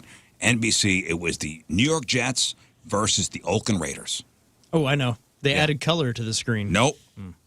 NBC outraged football fans by cutting away from the final minutes of the game to begin a very special presentation of Heidi on schedule. They call it the Heidi Bowl. Oh, wow. Hey, Heidi Bowl. I don't blame them. That's definitely more important. They don't make that mistake anymore. Yeah. That was when, hey, it's scheduled. I don't care if the game's over or not. We're going to Heidi. Yeah. Do we want to make money or not? Fans miss seeing the Raiders come from behind and score 14 points in the final 65 seconds to beat the Jets 43-32. Dude, can you imagine? You have 2 channels that you can watch television on. There's only one game. They cut out of that early, and then the comeback. But you're like, well, at least I know who won. And they go to Heidi, the movie Heidi. Is that a musical? I think so. I don't know. I don't either. I feel like it sounds like it should be a musical, Right. and I don't know if it is. I am somehow in my head combining the Sound of Music and Heidi, and I know I shouldn't be doing that. Yeah. So And I was Heidi. thinking the curly-headed girl, Pigtails? Annie. that's Pippi Longstocking, I thought had the pigtails. I don't know. Heidi, let's see here. Heidi ho. Howdy. That is not it. That's Cab Calloway. Oh, damn. I That's always not get it, that dude. mixed up. No, that's not it. It sounds so much alike. I don't know. 50 years ago today, 1973, President Nixon denied any wrongdoing in the Watergate scandal, saying in a speech at Disney World, quote, people have got to know whether or not their president is a crook. Well, I'm not a crook. Was that pretty good? Thank you, guys. That was really good. 25 years ago, 1998, The Offspring released their Americana album, which is an amazing record. Yes, beautiful album. We will be celebrating that in Alt 101 today, just Hey! after 12 noon. You will? Yep. Pretty Fly for a White Guy, Why Don't You Get a Job? There were a couple. The Kids Aren't All Right is on that record, one of my favorite bangers, Offspring songs. couple bangers on that record. Yeah. Crushed. 20 years ago today in 2003, Arnold Schwarzenegger was inaugurated as governor of California. 19 years ago, 2004, Kmart announces, hey, we're going to buy Sears for $11 billion. No. How did that investment pay off? Both businesses gone. Yep. We're also buying Blockbuster. In Rafe's childhood home. And Rafe's Childhood Home and Pets.com. That's right. And 8 years ago today in 2015, remember this is a big deal. Prior to today, in the weeks leading up to today, there was a rumor that an A-list celebrity was going to come out as HIV positive. Oh, I remember this. Remember that? Yeah. An A-list celebrity is going to announce that he was HIV positive on this day in 2015. It wound up being Charlie Sheen. Charlie Sheen. Yep. 8 years ago today, he announced that he was HIV positive. And Winner.com. And is that the start of the madness? Like you know what I mean? Like where we had like that. No, I think that the madness was already going on. Was already okay. The Tiger Blood and Yes. The tour with whatever was happening there, the winning and all that Because stuff. is he Wow, winning. is he Winning. Wow, winning. Stop it, Charlie. Charlie, Damn. come on. Is he clean now? Is he doing better? I haven't heard much about him for a while. I thought so. Okay, I hope. But so. I hope so. Yeah, I could be wrong. The last thing that I remember reading about that guy was a story about him changing his tune about his daughter's OnlyFans Well, when he she's on realized OnlyFans. Yeah, I think how the much money story that about she her made. getting breast implants and Yeah, but I have not heard from him in a while, which leads me to believe that he probably is clean. good. Yay. Good for him. That's Sheen what happened clean. back in the day. All right, it's time to find out what's going on in the world of music and entertainment with your Crap on Celebrities. Crap on Celebrities brought to you by Bright House Plumbing. Call the best, flush the rest. BrightHouseCo.com, 636-600-0188. Hey, Donnie, before we move on, message from Jen here. Does Donnie ever go home? The point, the arch. He's like a yo-yo. No matter what time of day or which station I'm listening to, he's there. Not complaining. I love Donnie, but damn, does the man ever stop? He has a cryogenic chamber here at the station. He lives here now. Hey, Donnie listen, man, lives here now. let me tell you something. Radio in 2023 is what a guy's got to do. You know what I'm Yeah, saying? dude. It's like, you guys remember Universal Soldier, where they had to go put him in the cooling units when they're done? He gets so mad he overheats, and we put him in a cooling unit. And then after an hour, he's recharged, and we just open up the cryo chamber and bring him in. Yeah. Love to have you here, Donnie. All right, Rafe, what's going on? All right, guys. Does anyone have stock in marijuana? Because if you do, you might want to sell. It's about to plummet. Snoop Dogg has announced he's quitting smoking weed. What? I don't buy it. This cannot be true. Well, yesterday was the Great American Smokeout. Yeah. Snoop Dogg took things way too far. He issued a statement saying, quote, after much consideration. First of all, this sounds nothing like Snoop Dogg, but I'm going to go ahead and say what the quote is. After much consideration and conversation with my family, I've decided to give up smoke. Please respect my privacy at this time. No shizzle, no dizzle. Yeah. This I ain't don't- Snoop, dude. I don't buy it. I'm sure it's another business venture. So he's probably. I wonder what this is. He's not smoking, so I'm it's gonna a guess gummy edibles. line or something. Yeah, Whatever it is, he is getting paid for Yes. it. Oh, yeah. Yeah. I mean, like a lot though. Like for him to come out with a message like that, it's got to be serious though. Yeah, I with Rizz. I think this is a publicity stunt to launch probably a line of custom edibles. Yeah. He's not going to smoke anymore. He's just going to eat it. Yeah. He'll still be smoking, though. Yeah, he'll He still will. smoke. There'll be something. It would be wild, though. Sober Snoop would be a wild guy at this point in his Yeah. life. But just the way he said it does not sound like... Well, you got the Martha Stewart thing, too, that she says she's not eating turkey or making turkey anymore. Yeah, she said she's not going to make turkey anymore, and they've had some crossover hits before. Right, on the same day. So Snoop gives up smoking. Martha Stewart gives up making turkey. Okay, there we go. Something's going on. Something's up, guys. Martha Stewart's arranged edibles. I actually probably sell, dude. Martha Yeah. Stewart gets in the edible game. And Snoop gets in the turkey game. Dude. I would try both of those things. Same time, maybe. Yeah. I'd try it. In not so light news, Cassie accuses ex Sean Diddy Combs of rape and physical abuse for over a decade, and his lawyers responded. She's accusing Diddy of a lot of crazy stuff. These accusations are pretty wild, man. They filed the suit in Manhattan on Thursday. In the suit, she claims not long after she met him in 2005, when she was 19, he began a pattern of control and abuse. With drugs, beating her, and forcing her to have sex with a succession of male prostitutes while he filmed encounters. Dude, some of these stories, I read part of the lawsuit. Wild, dude. Wild. So he would rent high-end hotel rooms Yeah. all over the world, fly in male prostitutes. Everybody was on drugs.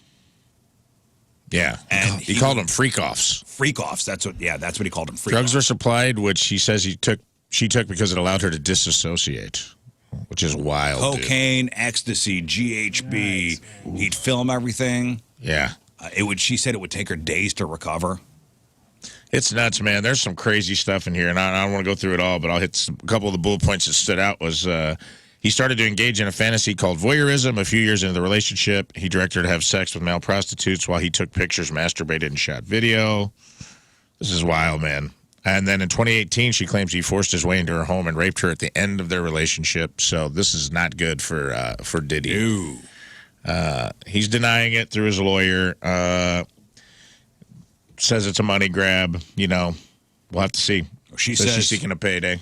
She says he tried to pay her off $8 million or something like that. Wow. Yikes. I think she wants $30 million. Yikes. Another hip hop star getting drugged through the mud, and this has to have. I feel bad for Usher, dude. First of all, shout out to VIP Cologne, Usher VIP Cologne. Everybody had a bottle somewhere in the '90s, right? Shout out to Usher's VIP Cologne. I don't know what that is. I didn't have that. I did not have that. There's probably still a bottle floating around out there for $1 on eBay. He got dragged into Keke Palmer and Darius Jackson's drama. It said Keke Palmer and Darius Jackson have been fighting over and over and over. An audio contained. Who's Keke Palmer?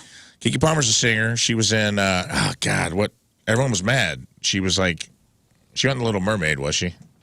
No. She was in something. Everybody was hating on her for it. Anyway, she's a music star. Audio obtained by academics features Palmer, Jackson, Kiki's mom, Sharon, excuse me. And she was in a video for Usher. Right, so she got mad because at an Usher concert, she dressed up sexy, and Usher was grinding on her. Oh. And then her dude got jealous, and then the video, this just makes me laugh. Sharon says, "There's no reason Jackson should have commented on Kiki's outfit because Usher is gay." Said, quote, "You and your stupid ass family, y'all don't even understand business. Usher's gay as hell, guys." I was like, and all Usher said is, "What the hell did I do?" Poor Usher, man. He's just out there trying to make people happy, doing it his way. And it's just wild. He got drug into this whole, there's a temporary restraining order against Jackson claiming that he abused her and stuff like that. And Usher just kind of got drug into this for just dancing at a concert, guys. So shout out to Usher. All Usher wants to do is dance. Well, Usher just wants to dance, dude, his way, you know? Let's move on to some new releases in music. Dolly Parton is cutting loose on a new rock star album. We kind of chatted about this earlier. It's finally arrived. It's her 49th solo studio album with 21 covers and 9 original tracks from the biggest names in rock. And I think I got a little montage for you, so am I going to be disappointed? Here's a montage of some of the classic rock songs that she does. So here she is with Sting, Peter Frampton, Pink, and Brandi Carlile, and Pat Benatar. This blind faith with Dolly Parton's got to stop. It's got to stop, man. Why? Got to stop. Why? Watch it, dude. You know what, Rizz? Believe in something. Believe in Dolly. It's okay. It's okay. It's okay. Okay. Maybe the second time I listen to this stuff, it's going to be better. You know, I don't expect this to be great, but you know what? It's all right. It's okay. It's Dolly. Yeah, and you know, at her theme park, she's going to roll out this coming spring the Dolly Parton Rock and Roller Coaster. You know it's going to happen. Why not? All right, here we go. Here's a little Dolly Parton, a montage of those new rock songs. Every game you play, every night you stay, I'll be watching you. Oh, baby, I love your way. Every day. I can't get no satisfaction, but I try. This doesn't sound like a karaoke. Do you like Dolly Parton singing karaoke? Sounds good. Do I think it's great? No. Will I buy it? No. Are you going to go, all right, all you Dolly Parton fans, honestly, are you going to listen to this? No. Sometimes and I will say this, I love Dolly and I will buy it on principle, but it's one of those things where like I hate when they try to force these celebrity packed crossover genre albums on to the world, and it rarely works out the way you want it. Sometimes it does. And the tribute albums are like that too, and like we got all these bands do a tribute to John Prine, and like one of the songs is good, and the rest of them sound like karaoke tracks. Here's more. To me, it sounds like a Branson karaoke bar. Oh my God. What?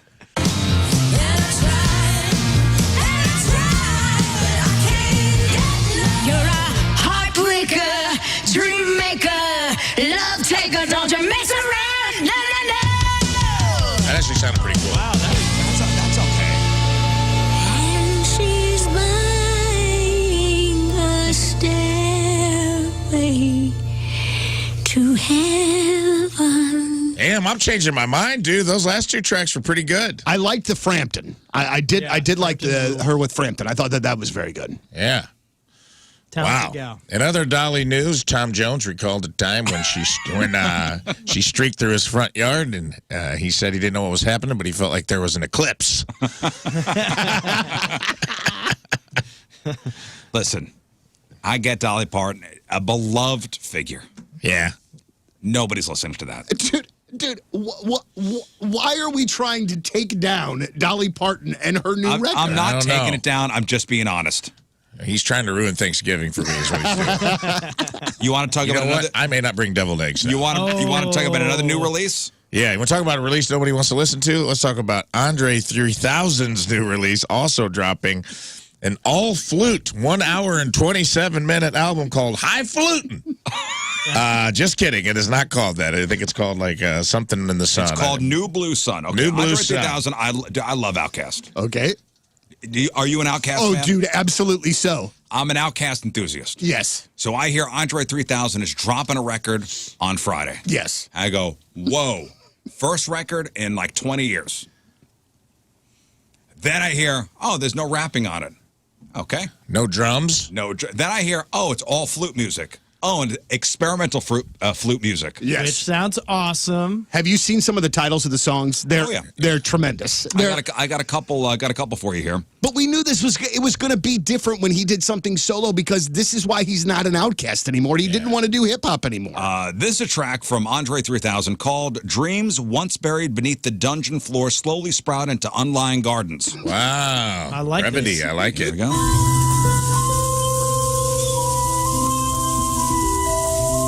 This is awesome, man.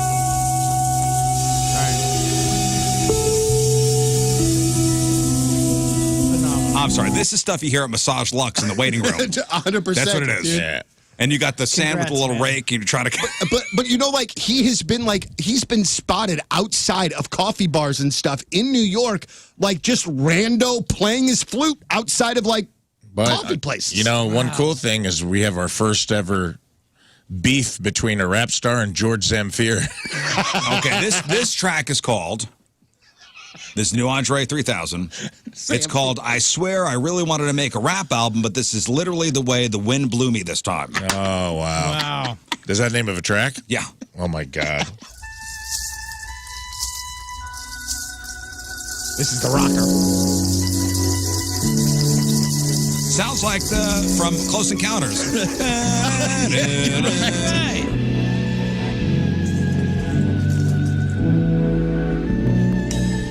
Well, the Outkast fans are really going to eat this up. I'm going to add this to my road trip music. All right. Yeah, I'm going on a road trip. I'm leaving for Iowa, Cedar Rapids, right after the Hey, show. now you This will gotta- be the soundtrack. You to should my, listen to Mix it. that with my trip Dolly's new north. album. It's crazy. Big Boy is also putting out an album, and it's all washboard, so it should be... It's the Big Boy Jug Band. Yes, it is. This track is called 93 Till Infinity and Beyonce. Oh, wow. Okay. This would be cool.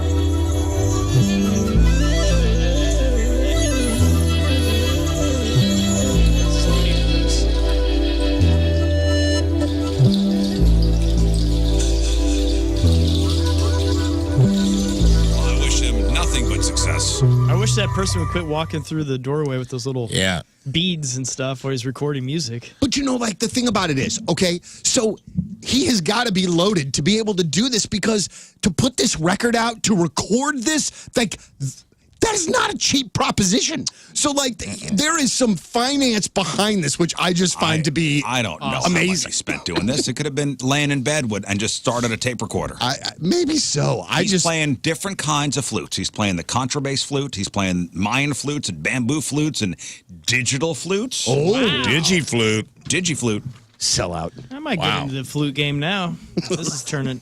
Hey, man. Highfalutin. Yeah. 2SG. Highfalutin. Man, we need a flute song. You're right. I think you do. Let's kick it around. On the wrong No, song. you We have a don't. new song we're working on. It's horrendous compared to this. Like, we need to create something new. Well, one more piece of music news while we're on the subject that'll make just going to make everyone's in this room's head spin. I know we're all waiting with bated breath. They announced it. Cher is going to headline the Thanksgiving Day Parade, and my God, guys, were we not waiting for this announcement? Can't wait.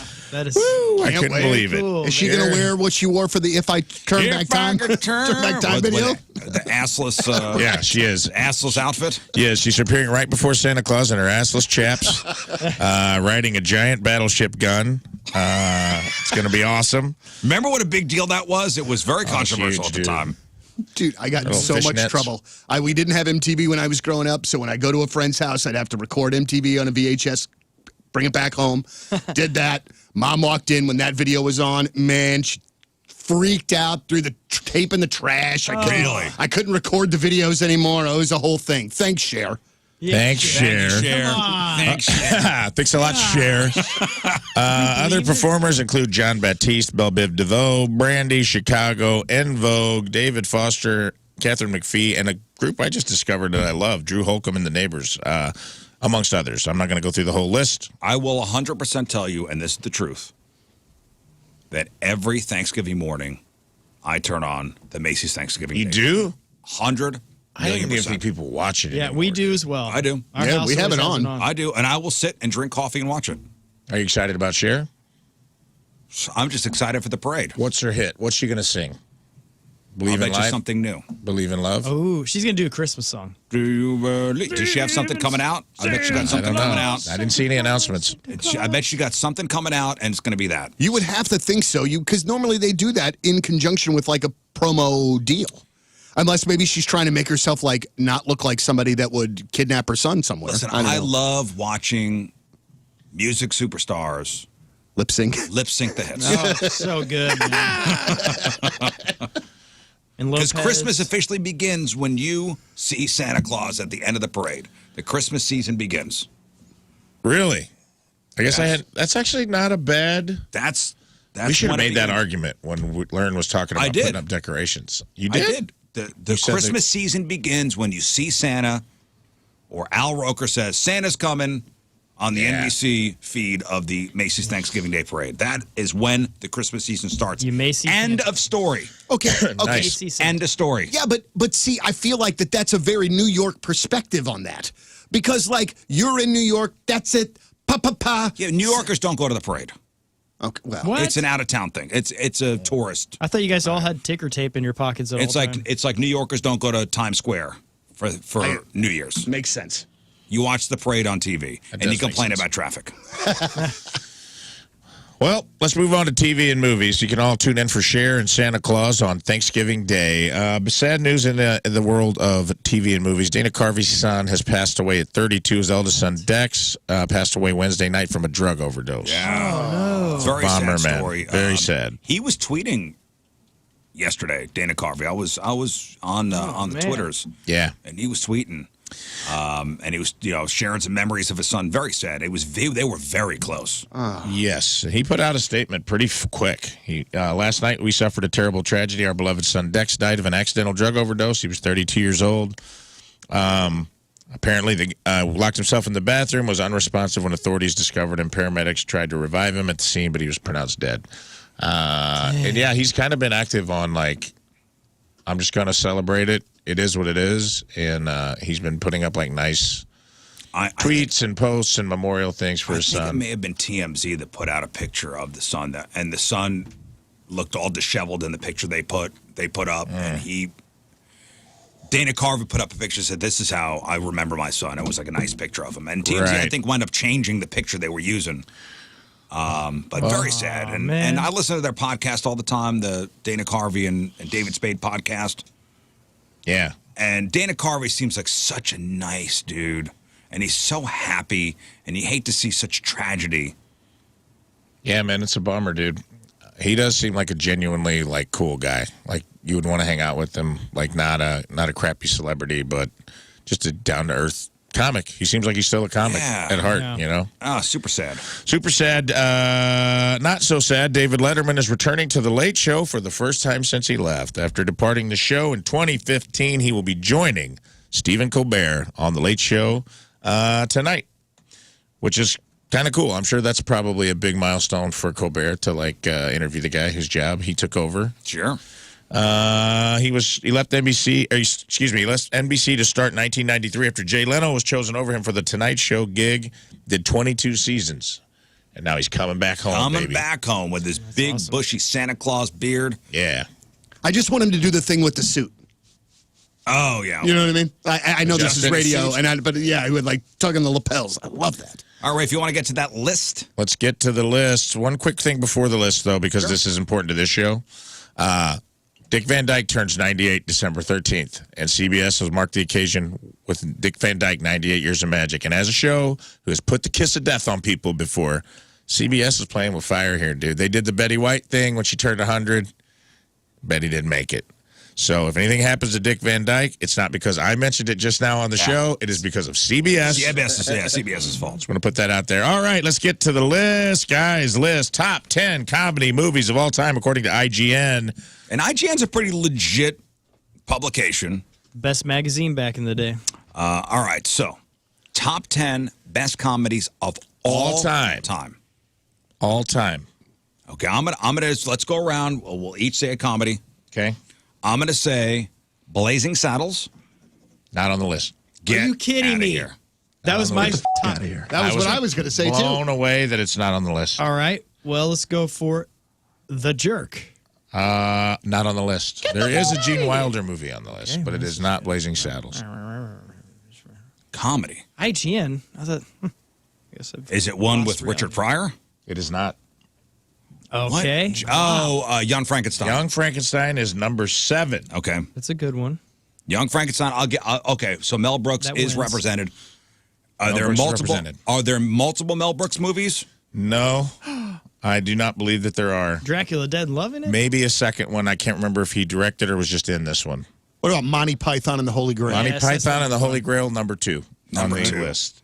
John Cleese was just in town. Yeah, last yeah. night. I You out- went? I went with the LOLs. I went and saw John Cleese. It was interesting, man. He gives 0 Fs. He's in his 80s. I mean, he's great. What does he care? Sharp as a tack still, too, man. Had really funny. He actually was really cool because he was he was kind of giving a dissertation on comedy and why certain types of jokes that people are pushing back against are fine, and that you need to have a nuanced conversation about what comedy is and how to understand satire. And he was showing like clips from Monty Python. He showed the Holy Grail. He played the Black Knight. He's like, a lot of people don't know, but I actually played the Black Knight, and that something cool that we found out was George Harrison financed the entire Life of Brian. Jesus Christ. He Yeah, wrote something Life that of was Brian. like, is that what it ended up being? Wow. Yeah. So, And he was in it. yeah, and he was in the play. He was in the movie, too. Well, yeah, they said that they did the play live, and that George Harrison came out and just played like one of the soldiers in the background, and no one on Broadway knew that a Beatle was on stage with him. Yeah, wild, right? That is so cool. Isn't that wild? Yeah, because George Harrison put up his own money. Yeah. And almost bankrupted himself. Yeah, and it was cool to hear him tell, like, because he was doing a lot of Q&A, and he told some pretty cool stories, and his daughter was, like, interviewing him, and, like, there was what felt like real friction happening on stage. Like Between him and his daughter? Yeah, just about the child. They were, like, they were ribbing each other, and then it's, when families rib. There's a couple times she said a couple pointed things about, like, maybe him not being the best father. She made fun of, like, her stepmom is 2 weeks younger than her oldest sister, and Oh, man. went after him about his ex-wives, and, like, he took it in stride, but there were a couple times that it felt awkward. Like, Wow. So it was at the factory last night? Yeah, it was cool. Was it crowded? It was pretty crowded, yeah. I'll tell you what, Lern and I felt very young. Oh, really? We felt like youngins in there. We felt like... Was it a sit-down? It was. No mosh pit? He sat, like, in a chair. No, with a crowd. The crowd, yeah, oh, yeah. There was no one standing. No. There was a lady vigorously rubbing her husband through the entire show right in front of us that was very distracting. I'm not going to lie. John Cleese was an aphrodisiac for these people. I took pictures. I took video, not of John Cleese, of this lady giving her husband like a massage envy rub down through the entire show. And I'm like, man, I don't think Tina's touched me that much in 3 years of our relationship as this lady touched this guy. But anyway. Back to the list. Okay, Donnie, movie. So far you have 7 and 2, which is Young Frankenstein and Monty Python and the Holy Grail. Let me know when you want me to start throwing out some hints.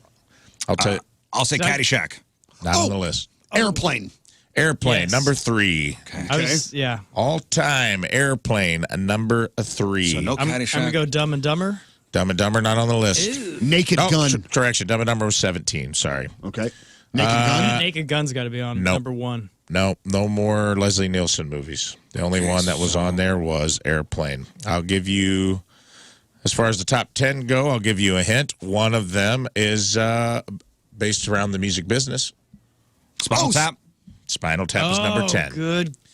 Yep. Spinal Tap, number 10. I guess all their movies could be in the top 10. There's a Coen Brothers movie on the list. Big Lebowski. Big Lebowski is number 6. Very well done. This movie there is in the top 10. Let's see what's a good. This is a very, I would call this a cult classic. Dazed and Confused. You're close. You're circling the. Cheech and Chong. No, you're circling the time period that it's set That Thing in. You Do. It's a very much a. That was no. No. Just no on that. So 1970s. Think. I thought you said the. Think the sorry, 70s. Think instead of Dazed and Confused. Think Summer Camp. Wet Hot American Summer. There you go. Wet Hot American Summer was number 5. I was going to say baby. Porky's. I do like this list. Honorable mention that Porky's isn't on the list, dude. That was a very formative movie for me. How about Hot Shots? Nope. No Hot Shots. We have, let's see, what do we have? We still have number 9, which is a Tim Allen film. Beetlejuice? The mystery. What is that? The one where he goes to Tim space. Allen. Galaxy Quest. Tim Allen. Galaxy. Yes. Galaxy I Quest saw was Tim number Burton. 9, which I Galaxy thought Quest. Jeez, I don't think I ever That saw was that. pretty high on Sigourney the list. Weaver. That I know. one's hilarious. It wins. Alan Rickman. Alan Rickman. Yeah. It's good. After that, we have some more. I would say you're missing 1, 4, and Is it anything modern? yes, number 1 is not modern. Everything else in the top 10, I would say, are pretty modern. Is Shaun of the Dead possibly? No, Caddyshack. No, I said Caddyshack, not on there. Okay, sorry. more modern. So think more modern. Think in the last Zoolander? 15. No Zoolander. What about Step Brothers? No, but it should be. That movie's hilarious. Dude, it's awesome. There is a Will Ferrell movie. Anchorman. Old school. Anchorman, Legend of Ron okay. Burgundy, number 8. And for the old one, is Bean there? No. On there? Okay. Nope, no Bean. Man. Mr. Bean. Yeah, Mr. Bean should be there too. Yeah. Animal House. Dude, your movies are crazy. No, No, Bean Animal there. House, which I thought there is a National Lampoons, but it's not Animal House. Vacation. Oh, Vacation. Vacation, number Boom. 23. All right, come on, we got to. Let's wrap it up. Let's All right, wrap I'm going it to up. give you some hints. Ready? We need number 1. Think black and white, political satire. Charlotte. The Dictator. Yes. Thank you. No. Dr. Strangelove. Dr. Strangelove is number 1. How I Learned to Stop Worrying About and Love the Bomb. And I think there's Pink number 4. Panther's You're only there. missing number 4, and it is a Mike Myers movie. Austin Powers. Austin Powers, International Man of Mystery. So to recap, Spinal Tap, 10. Galaxy Quest, 9. Anchorman, 8. Young Frankenstein, 7. The Big Lebowski. Wet Hot American Summer. Austin Powers, Airplane, Monty Python and the Holy Grail. And number 1, Dr. Strangelove. Which is a great movie, by the way. If It you is. haven't seen that. I've never seen It's that. amazing. Yeah, I've never seen City Lights was 14. Ghostbusters, 13, which I thought both of those movies probably belonged in the top 10 personally. Coming to America, The General, Game Night, which I thought was a weird one to get into the top 25. What We Do in the Shadows, Mean Girls, and Groundhog Day, rounding out the top 25. Celebrities celebrating her birthday this weekend. Rachel McAdams is 45. MTV's first Latin VJ. Who am I talking about? Daisy Fuentes. Daisy Fuentes. God, I love 57 today. Wow. You mean Mrs. Richard Marks? That's as a right. matter of fact. RuPaul is 63. This is the voice of Bill on King of the Hill. Oh, Stephen Root. Stephen Root And is 72. Man's beautiful. also, he was in Barry and was great Amazing. in Barry. He's great in everything. He's great in everything. You're right. He's just brilliant. And Worth News a Radio. fortune. Jimmy James, the Dude, man so Barry- nice they named him twice. Sorry. Barry is amazing. Is amazing. NoHo Hank is one of the best characters on TV. Agreed. Danny DeVito is 79 today. Lorne Michaels, the SNL dictator, is 79. Martin Scorsese is 84. 81 today. Tomorrow, Big Papi, David Ortiz turns 48. Owen Wilson, turns 55. Kirk Hammett from Metallica, 61. Kevin Nealon turns 70. Dennis Haskins. Who am I talking about? Dennis Haskins. Wasn't he the Speaker of the Illinois House? And Nope. he got no. Mr. Belding from Saved by the Bell. Sorry, I don't know who I was turns thinking. Denny Hastert. Yeah, I think he and Dennis Haskins turns 73 tomorrow. And on Sunday, Adam Driver turns 40. Jodie Foster turns 61. Meg Ryan turns 62. Drummer for Guns N' Roses, Matt Sorum turns 63. Calvin Klein turns 81. And on Sunday, Ted Turner turns 85. Today's porno birthday, which is being brought to you by Patricia's, where fun and fantasy meet, is Amber Michaels. Today's birthday girl has been in 428 fine films, including 18 in Lost in Miami, 18 in Lost in Philly, Big Boob Dirty 30s 3, Flesh Peddlers 2, 3, and 4, It Ain't Easy Being Sleazy 2, Mr. Beaver Checks in 12, Panties, She Wrote, Seduced by Mommy 7, The White Panty Chronicles 5, and Who Could Forget her role in 2004's Up the Old Dirt Road. Well, that's a period piece. Yeah. Amber Michaels is 55 years old. That's your porno birthday. Those were your crappy birthdays, and that was your crap on celebrities. All right, we will take a quick break. We'll come back. And Rafe's got this week's E-Memoriam. Indeed. We say goodbye to quite a few people this week. Mm-hmm. It is 8:10. Narrated deepfake. Happy birthday, Rizz. Yeah, I was thinking about Rafe and Lern and, her husband going to see John Cleese last night. And, it's nice, sometimes we socialize, outside of the show. We're rolling into the season of holiday parties, office holiday parties. And some of you may be going, I see these people enough. Yeah. Like, I see these people enough. I need a break. Like, I look forward to our 2 weeks off, for Christmas, because I don't want to see you guys. Listen, and this is going to sound mean, and I don't care. Well, I don't care. But, when I have to go to, a work function, it's work. Even if it's just a party, Sure. It's still work. I don't feel like I feel like I have to be there. Not that I want to be I'll there. loosen up a little bit. A little. But no, it is nice. A lot of people here do socialize after work hours. Like downstairs at El Balago, I know the bar at El Balago at 5 o'clock is full of Hubbard people. Yes. every day.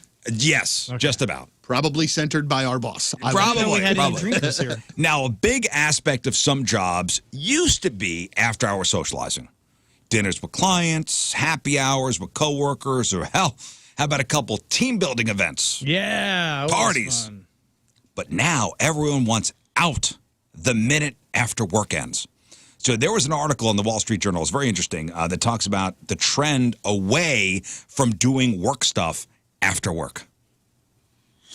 The idea is that the pandemic changed a lot of habits and broke down a lot of old traditions and inspired new perspectives, I guess. So when people were working from home, they had to focus on a work-life balance to ensure that they had the space they needed when it was time to work and the separation they needed when work was done.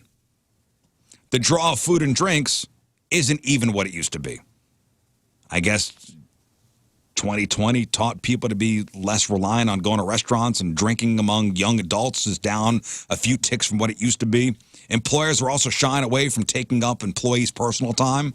So office events are more frequently scheduled during work hours or just after rather than being booked for weekends or weeknights.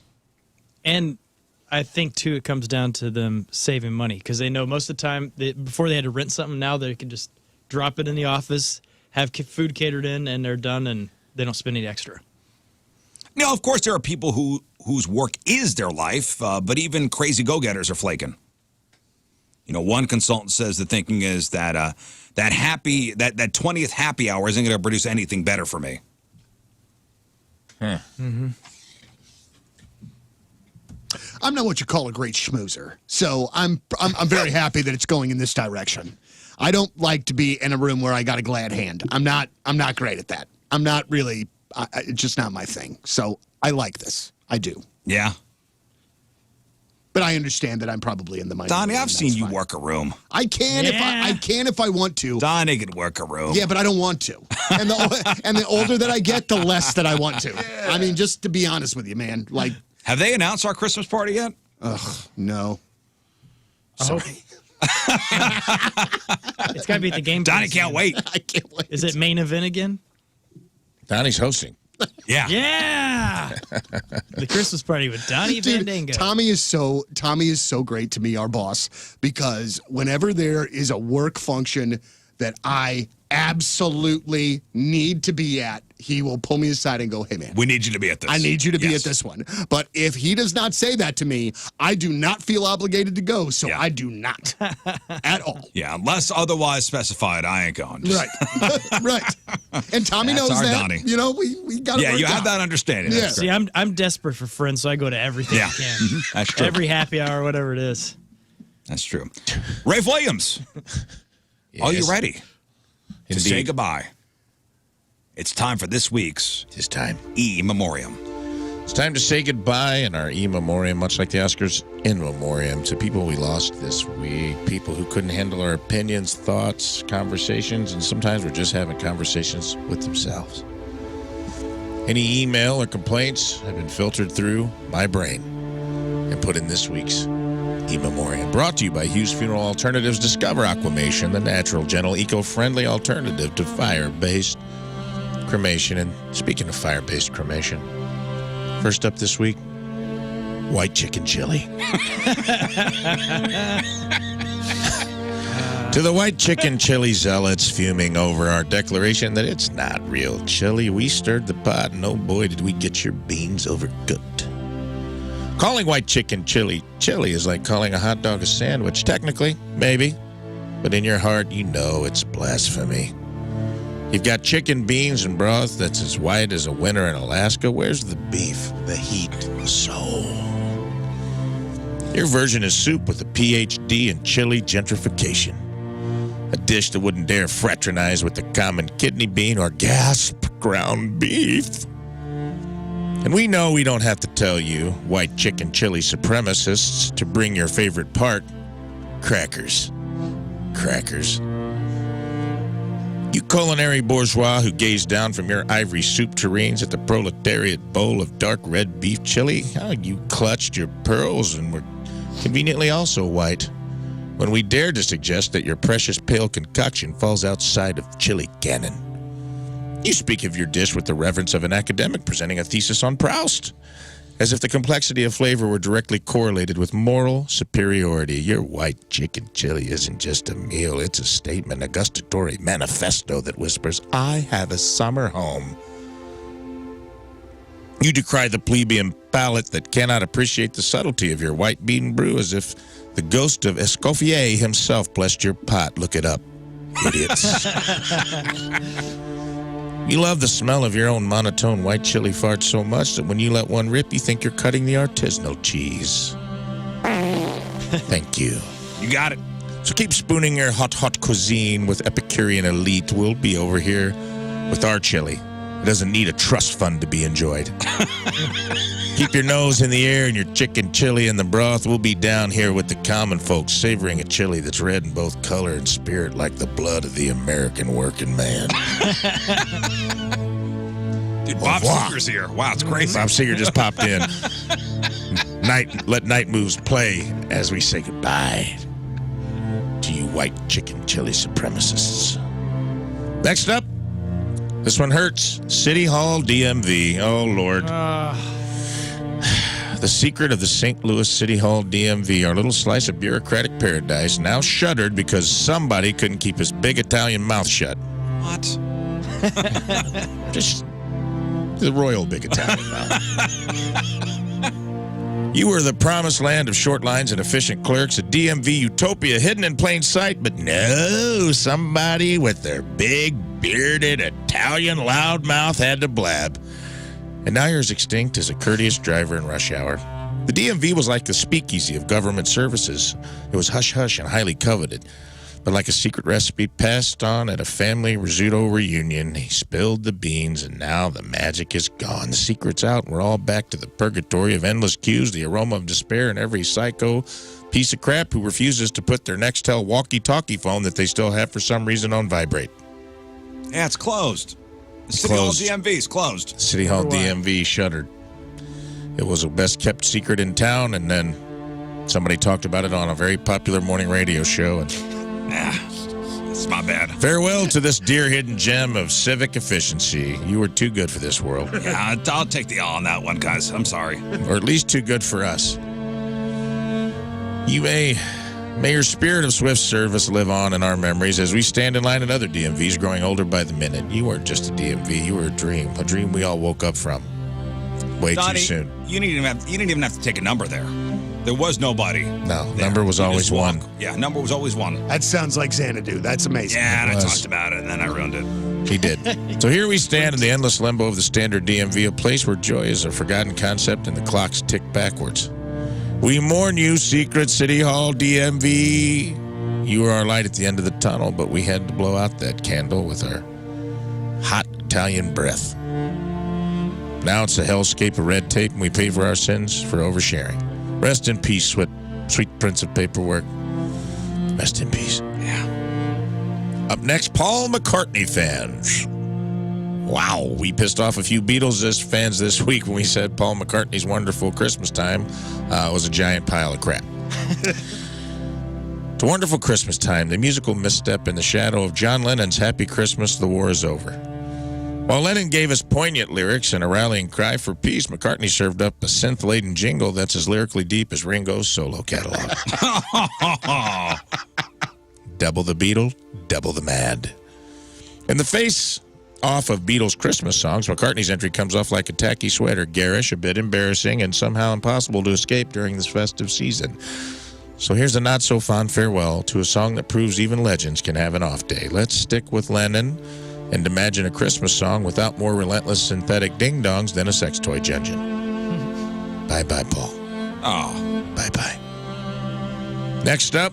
That is not a good Christmas song. I'm sorry. It sucks. Not It's a good terrible. one. It's absolutely awful.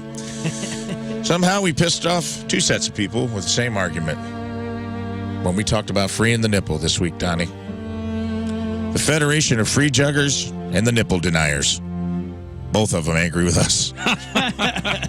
Sometimes we're able to really get a broad swath. The great nipple debate of our times, courtesy of the Federation of Free Jugging, clashing with the nip deniers. Here we are thinking world peace was a big issue, but no. It's all about setting the areolas free or keeping them under wraps like a top-secret government file. To the free juggers, you're crusading for chest equality like it's the final frontier of freedom, fighting for the right to bear it all. You treat every covered nipple like a caged bird, yearning to break free and sing from the tyranny of fabric. The free juggers see every covered nipple as a silenced whistleblower, desperately signaling for help in Morse code. Blink twice if you're being oppressed, little nippy, they seem to say. And then we have the nip deniers, the modesty police, patrolling the beach with metaphorical measuring tapes and disapproving glares. You're about as much fun as a fat buck-toothed baby at a breastfeeding convention. It's going to get raw.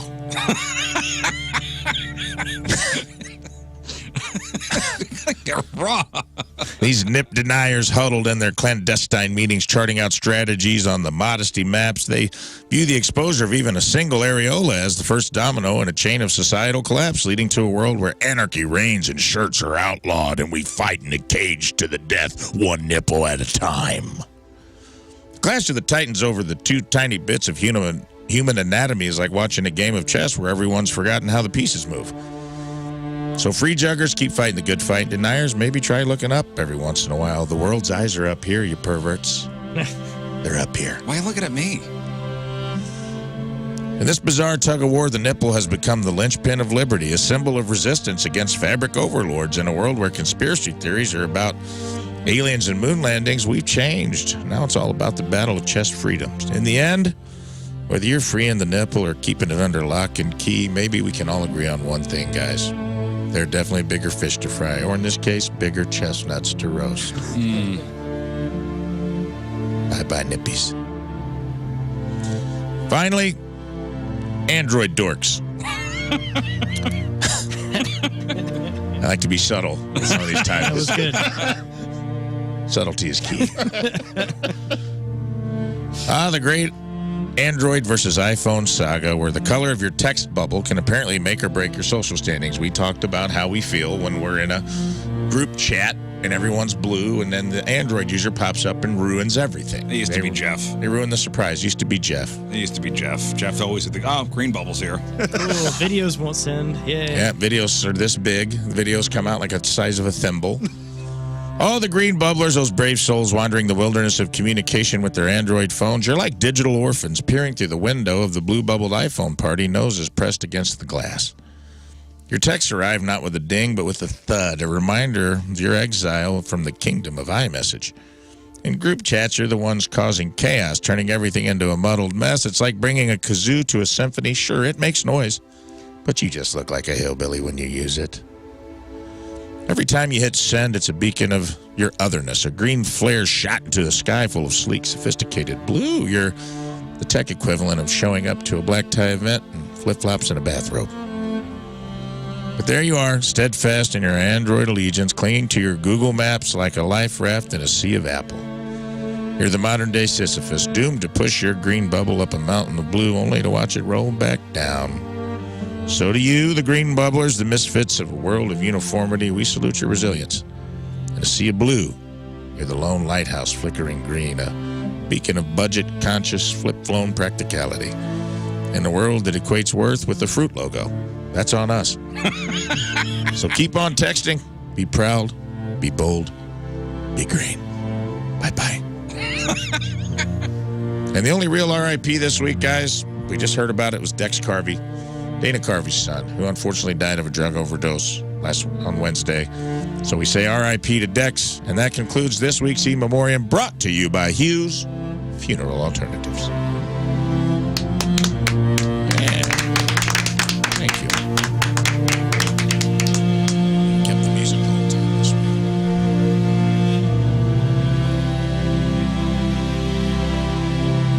Saluting right now, in case you guys were wondering.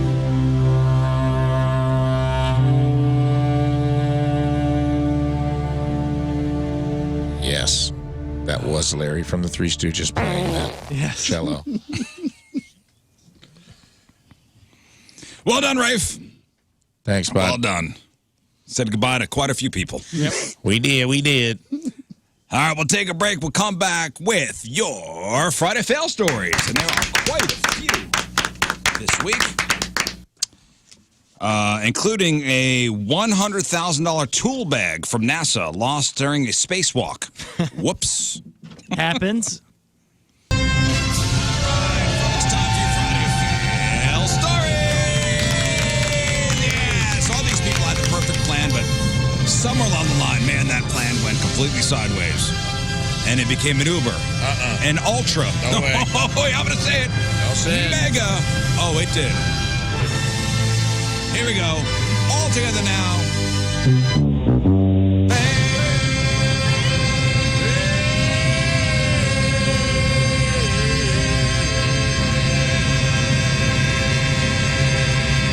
Oh, yeah. Failed. I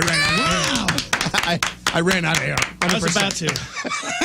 I'm like, Let me breathe real quick. Your Friday Fail Stories are sponsored by Mortress Jewelry, the official jeweler of the Rizz Show. Before we get started with your Friday Fail Stories, thanks to Emily Legrand and the people over at Legrand's. yeah. Emily and Jim dropped this bad boy. Emily and Jim from Legrand's, And you which ready for Rafe this? went to twice 2 weekends ago. That's great. You ready for this? Yeah.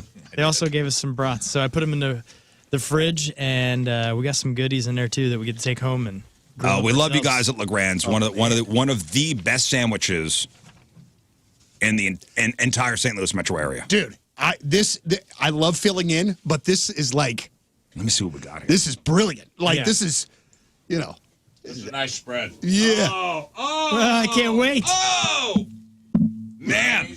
So is that Friday Fails? Let's go to break. Let's Oh. Right. Legend Club, Show Me Club, There's plenty of them. There's only 4 of us.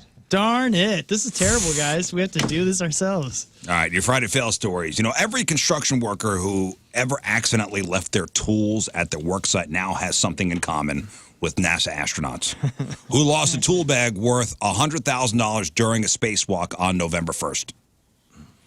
The white satchel, which can now be seen orbiting the Earth with a telescope or a good pair of binoculars, is hovering about 200 miles above the Earth. The bag eluded a couple astronauts during a maintenance spacewalk on the International Space Station.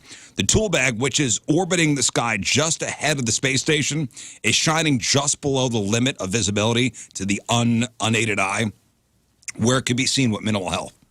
That's incredible. Wow. But for those worried about the tools falling on somebody's head on Earth, experts say there's no chance of that happening. The tool bag is expected to remain in orbit for a couple more months, whereas expected to descend and promptly disintegrate in Earth's atmosphere. The tool bag should meet its fiery fate sometime around March. I just can't wait for that Home Alone moment where all the tools just hit some random guy on the head.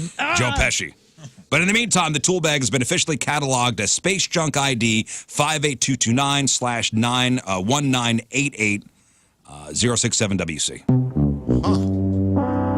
Failed. I just feel like there needs to be a better check system for something like Well, that. I would think you'd have that tethered, but I got audio of it happening, of the tool bag being let go accidentally. Authorities in Tennessee are getting some practice in the event that Santa gets high on meth on Christmas Eve. I love this story. There is a small town in northern Tennessee called Tazewell, and they had a Christmas parade last Saturday. It features Santa's train, which was apparently a motorized lawnmower pulling carts of kids. Okay. Tennessee. But witnesses noticed that Santa's train was driving erratically, and they called the police. The driver, 40-year-old Henry Mead, was unsteady on his feet, failed the field sobriety tests. Police found a syringe, meth, and several other drugs on Henry, taken into custody and charged with DUI, possession of methamphetamine, and other drug charges.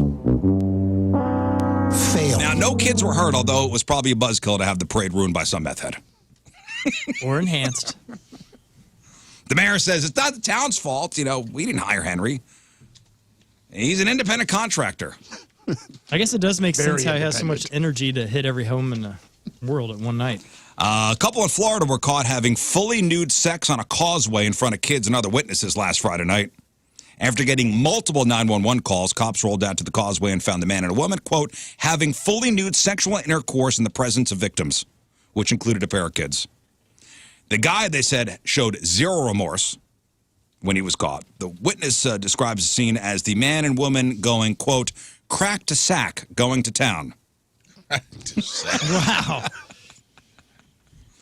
And while being taken into custody, the woman said that it was, quote, always a dream of mine. I mean, what they were doing was quite scenic. Spectacular views of St. Joseph Sound.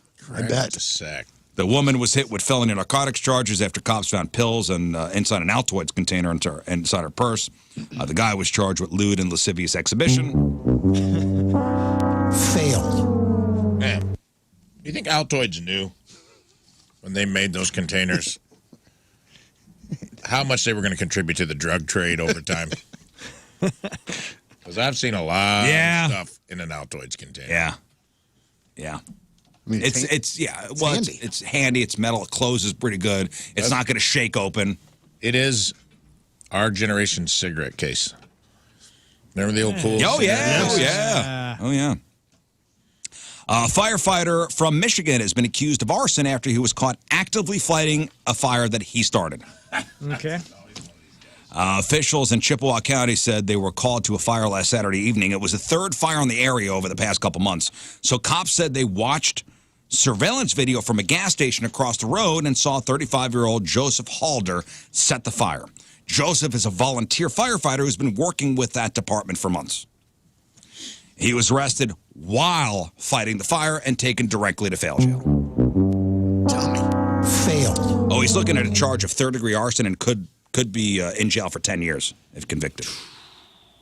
He's also a person of interest in the two other nearby fires. Oh, boy.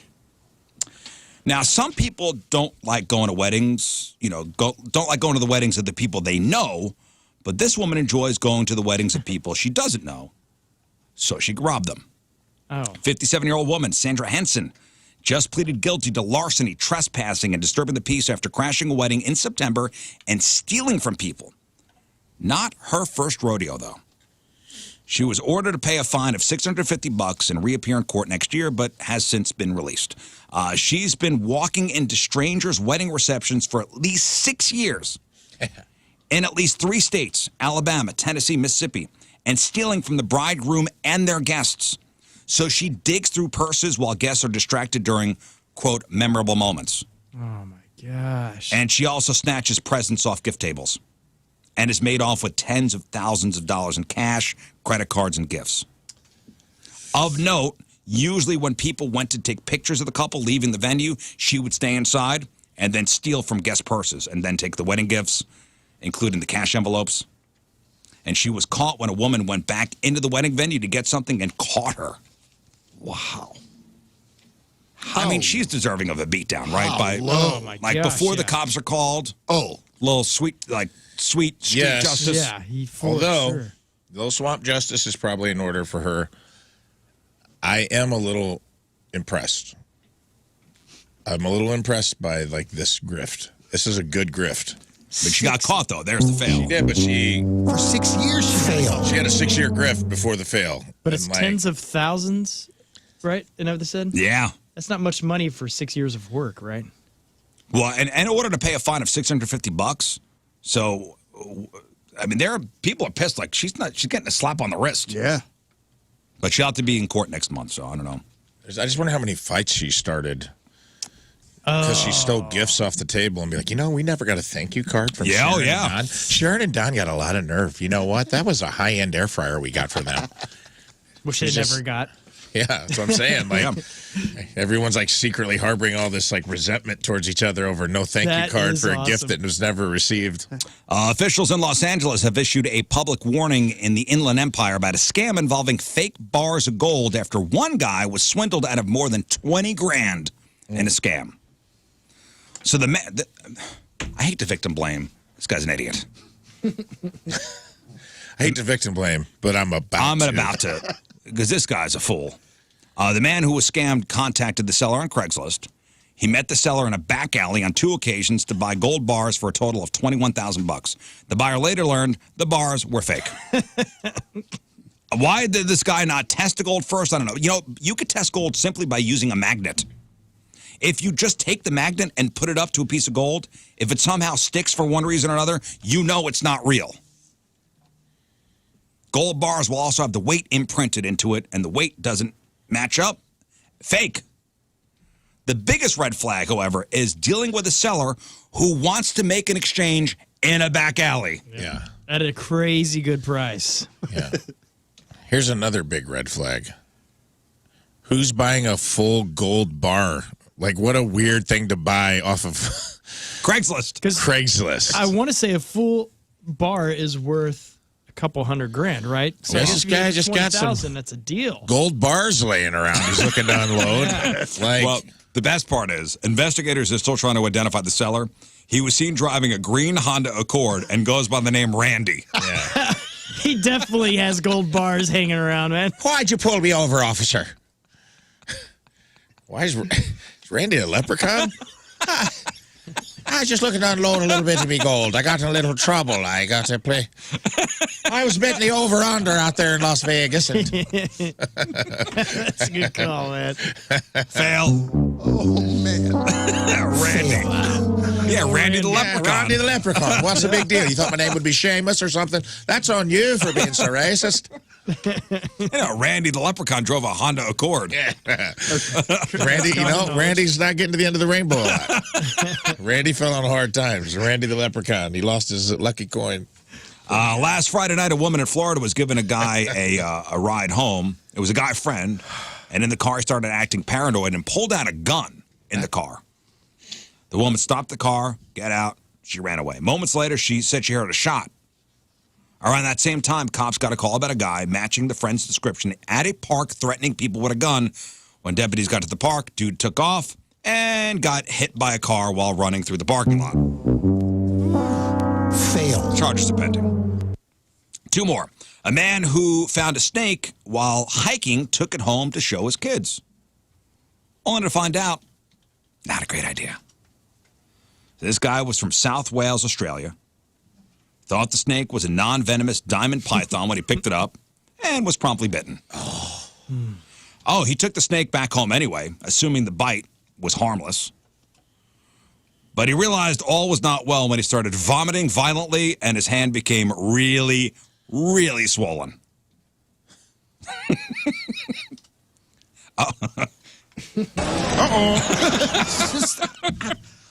A nurse at the hospital contacted a snake expert who was sent a photo of the animal. He immediately identified it as a broad-headed snake, which injects neurotoxins into the bloodstream when they bite, which can lead to incapacitation and, in some cases, death. This dude, they say, was so lucky. Like, he didn't lose the hand or die. Or pass out and then, yeah. Okay, I don't want to victim blame here. But, I mean, fail. You live in Australia, for God's sake. Everything's deadly. I'm just not taking that chance. I don't know. Everything's deadly in Australia. You know how many things in Australia are out there that are looking to kill you? Most things. All of it. Yeah. All of it. All the things. And finally, a car thief in Wisconsin got the runs this week in more ways than one. Uh-oh. On Wednesday, there was a police chase. Cops were pursuing a stolen car. The car eventually lost control and crashed. And the 4 suspects inside made a run for it. At least 2 of them started running through a golf course across the street, and one of them ducked into a porta potty on the course. A quick-thinking golfer saw the fugitive go into the porta potty and took matters into his own hands by pushing it over. If his plan was to trap the guy, it worked. Police have caught at least 2 of the 4 suspected thieves, the stinky one and the other one. Fantastic. Here's the golfer that did the tipping, and another golfer in his party. There was no thought. I just knew what the right thing was to do, and I did it. Adam tipped it over and heard the sloshing from the porta potty. It was literally a crappy situation. Heard the sloshing. Literally. Oh, there you go. Nice work. I just wish it would have been done by 2 cooler people, because they just very much seem like squares. They're heroes, Donnie. I guess. They're heroes. Jerks. And those are your Friday Fail stories. We'll take a break. We'll come back, and Donnie Fandango has your sports, and I have a terrific Headline Hooshe story. Oh. Top 5 of the year Headline Hooshe stories. Oh, yeah. It's straight up 9 o'clock Friday, traffic and weather. Donnie coming at you. All right, Point Traffic and Weather, or Point Traffic brought to you by Worldwide Technology Raceway. Biggest race of 2024 is Sunday, June 2nd. It's time to lock in your NASCAR Cup Series tickets now at www.raceway.com. As I've been saying all morning, just look at your phone. You're not looking for us for traffic, weather, there's a information. trucker out there that's upset with you. Oh, yeah? Oh, yeah. You see I haven't that? seen it, no. Let's say. He's for real, man? Yeah. He said, I got to find him. At the risk of making the in memoriam again, I have to tell you, Fandango, that some of us do listen to the traffic report. I'm a local truck driver. I have a camera on me at all times. Makes scratching and picking entertaining. I could be fired for using my phone while driving. Yet, there's that email that somehow magically got into our box. That's just not going to make me change what I think or do in this particular traffic situation. Do better, Donnie. No, not going to do better there, buddy boy. There's got to be a better way for you. All right? And I also, tried, Matthew. And also, too, traffic is eventually going to go away anyway, so just get used to it. Yeah, because we're all going to have flying cars. Jeez. Point Weather is brought to you by CarX Tire and Auto. This weekend, a little above average temperature-wise. High today, 61. Tomorrow, 58. Sunday, 61. Next chance of rain is coming on Monday night. That's a quick look for you of your point traffic and weather. Thank you, Donnie. Sports, Headline Hooshe, next. Fat douche. As he's calling me a big fat douche, I just take a bite of my sandwich from Legrand's. Dude. They're good. Unbelievable. Thank you, Legrand's. Emily and Jim. Rafe saluting you. Yep. My mouth is tingling from that first one. It is. What was that? Was that the club? The Legends. That's the legend. Is that pimento cheeses? Man, whatever they did on that is magic. Hot cheese and some sort of roasted red pepper. Wow. So I know, Rafe, again. you're trying to watch your caloric intake. I get it. A man can only be so strong. I know. Gramophone yesterday, Legrand's today. You can indulge all you want over the holidays, but Shakespeare would say that there's a price to be paid, a pound of flesh. Well, maybe more than that, 8 pounds of flesh. Yeah. According to a new survey, the average American expects to gain 8 pounds over the holidays this year. That's up from 5.5 pounds in the same survey last year. So, 8 pounds. Get ready. I don't need to do that. Sounds good. I don't need that. Really? Get ready.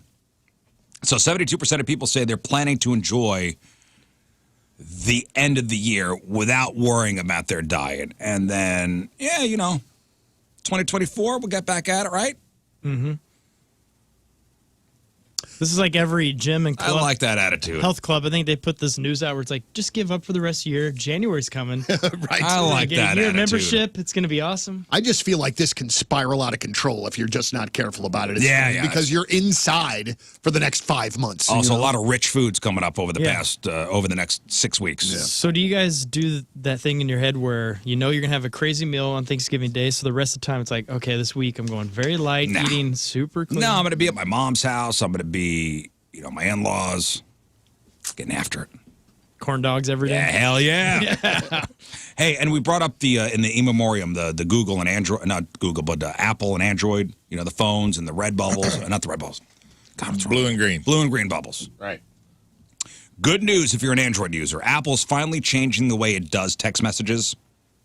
So your friends with iPhones might stop treating you like a second-class citizen soon. Aw.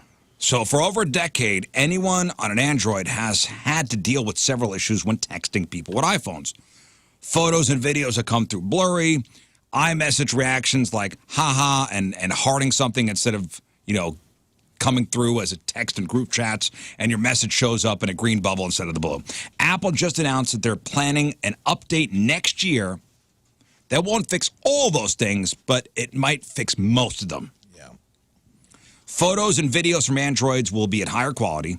You'll be able to see when the person is typing, just like when somebody has an iPhone. And most importantly, for some people, one person with an Android phone won't completely screw up a group chat. One thing that probably won't change, the green bubbles. An industry expert says blue text bubbles are a, quote, badge of the Apple tribe. Mm-hmm. Badge of the Apple tribe. So they expect Apple to continue to reserve that color for iPhone users only. Oh, thank you. I don't know when the software update is coming, but all Apple said was later next year. So we still keep our class system. I think they heard the in memoriam and just Maybe that's it. That just in. All right, Donnie? Yo. Sports. Let's go. All right, what do you got for us today? All right, sports brought to you by DraftKings at Casino Queen. Think you know football? Bet on it at DraftKings at Casino Queen Sportsbook. Well, Blues riding pretty high here lately, winning 3 in a row, 5 of their last 6, playing really well in the process. So they go into a game against the lowly San Jose Sharks. You think they're going to go in there, kick some ass, and get out of the Shark Tank with a win? That did not happen. The Blues were drubbed last night, 5-1. Pavel Buchnevich, the only goal for the Blues. They are back in action tomorrow night against the LA Kings, a really good Kings team. Puck drop at 9:30 on Bally Sports Midwest. You can also catch the radio call with Curbs and Joey on 101 ESPN. Did Hofer last the whole game? No, he was pulled. He was pulled before I went to bed, so I think he was pulled sometime in the second period. And but again, the kid didn't have a great game, but again, the people in front of him did not have a great game either. So I think that had as much to do with it as anything else. Right. Last night was a Thursday night football matchup that wasn't an eye-roll-worthy type game, because a lot of these Thursday night football game matchups are terrible. Last night, had some stakes. A huge AFC North battle between Baltimore and Cincinnati. And not only did Baltimore lose the game, but they also lost badass quarterback Joe Burrow in the process. Now, Burrow left the game with a sprained right wrist, and no other news available on the injury just yet, but it pushes the Bengals down to 5-5, while the Ravens lead the North and are now 8-3. Other injury news in that game, the Ravens lose star tight end Mark Andrews, most likely for the remainder of the year with an Did ankle you see Burrow injury. on the sideline try to throw? Oh, absolutely. Sad. So, well, and there's another little story with this that's just now breaking. So there was a picture that was taken when the Bengals got to Baltimore yesterday, and it showed Burrow with a soft cast on, but Burrow was not on the Cincinnati Bengals injury report, which he obviously should have been. Controversy. So they're saying that was a pre-existing thing. It should have been a thing. So, but with that said, we don't know exactly the extent of the injury and how long or if Burrow will be out for an extended period of time. How do you want to roll through these Sunday games? You want me to just go through? Yeah, well, just for our Pick'em challenge, I think Rafe and I were the only ones that picked the Bengals. So... Whoops. Get shot 37 times. Sorry, buddy. All right. So, do you want me to run through this? All right. So, as far as Sunday goes in the NFL, and you can watch games with me at DB's, Pittsburgh is at Cleveland. You've got Chicago at Detroit. The Chargers are in Green Bay to take on the Packers. You've got Vegas visiting Miami. New York is in Washington to take on the Commanders. Dallas is in Carolina to take on the Panthers. You've got Tennessee visiting Jacksonville to take on the Jags. Arizona is in Houston to take on the Texans. Tampa Bay is at San Francisco. New York is at Buffalo. I'm sorry, the Jets are at Buffalo. Seattle is at Los Angeles. Minnesota is at Denver for the Sunday night game. And then on Monday night, you've got baby, a big one. Philadelphia at Kansas City. I think I'm going to take Casey that game because they're at home. Ooh, man. Woo. That's tough, man. Woo. Philadelphia is really good. I know. Is really, Rafe, what do you got? good. I mean, I have to pick the Chiefs. I had this conversation with Tim Elwell last night. I was like, I don't know. Some part of me is like, I don't want to drop a game ever, but I think we could see them in the Super Bowl again. And sometimes I'm like, I think losing that regular season game is a good motivation. Absolutely is. And you know what? We have not heard enough about Jason and Travis Kelce. I know. We just haven't. And it's just good to see them get more TV time. News from Major League Baseball. Congrats to this year's MVP winners in each league. All-world, otherworldly pitcher outfielder Shohei Ohtani wins the AL MVP unanimously for the second time. In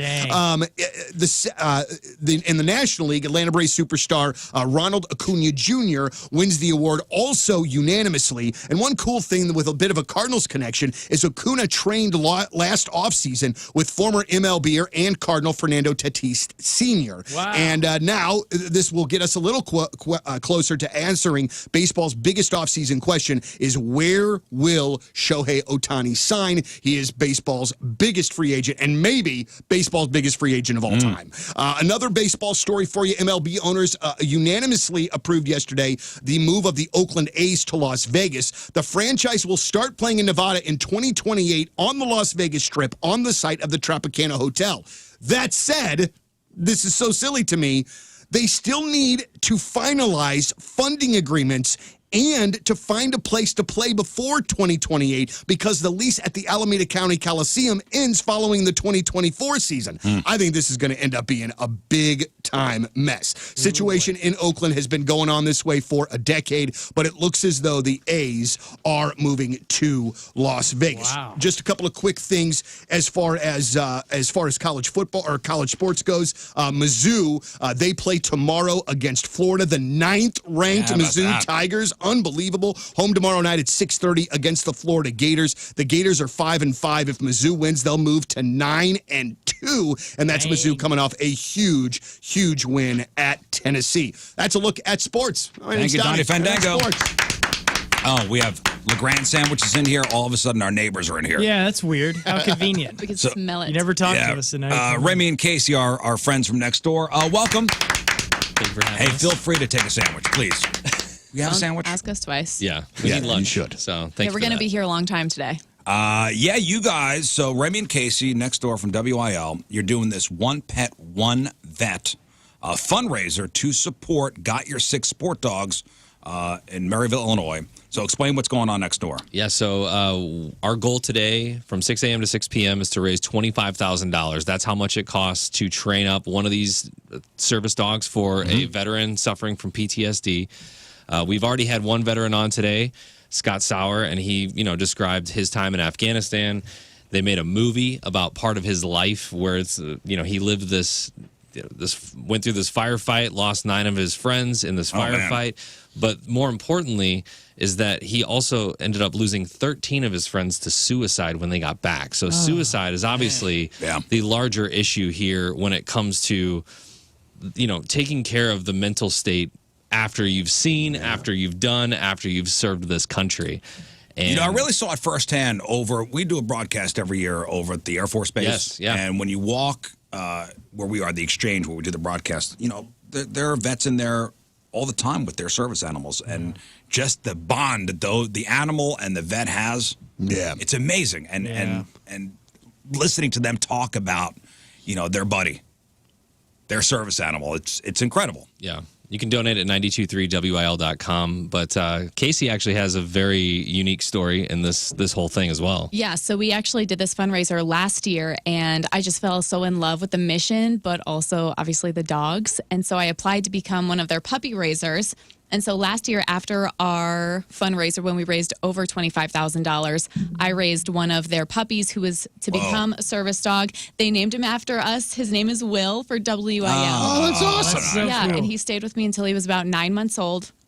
And then I sent him off to his official support dog training. And just last month, I saw him get paired with his veterans. He has 2 veterans, mom, dad, and a family that he lives with in Belleville, Illinois. Oh, dude, that's awesome. What a great cause. What a great So organization. you guys are doing 12 hours on the air? Hours. Till 6 p.m. Man, Huh, that's not 28 hours like Donnie? I know. It's not 28. Yeah, these guys are sane. That's why they're doing 12. yeah. That's I think maybe you could have done 20. 12 is all right. very easy to say for somebody that's never done 28. Yeah, you know what I'm saying? As a veteran, I would just like to say 12 hours seems a little skimpy. A shift to the hospital, right? No, it's a great cause. So $50 to play a song request, $100 for a business plug, $500 for a small business plug video to be posted up on the WIL website. Right. I think we've got like 18,000 followers on Instagram. I think like 25,000 on TikTok, and I think 100,000 on Facebook. So that will live on all of our social media. Yeah. Nice. And I think this is I've said it before, not to throw shade or anything at any other nonprofit, but you can actually see your money at work here. We can show you the dog that was trained, and all the money that we raised last year in Will, the black poodle that is now paired with a family. So I think that's really cool. We can show you pictures, and Casey's got a cool story. And I feel like the weirder we can get with some of these requests on WIL, we got a Led Zeppelin. I think was kind of cool. Point listeners, do have a rock song being played on the country station. Absolutely. I would actually try to think of a song that I would think the country artists or the country listeners would hate the most and play it. Like, Slipknot. Ween.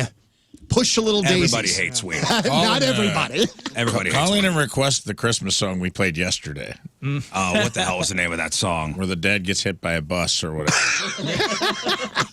Merry Christmas. What the hell was it called? I don't know, but let's get that going on repeat. And you know what? I'm going to throw for $10,000 donation.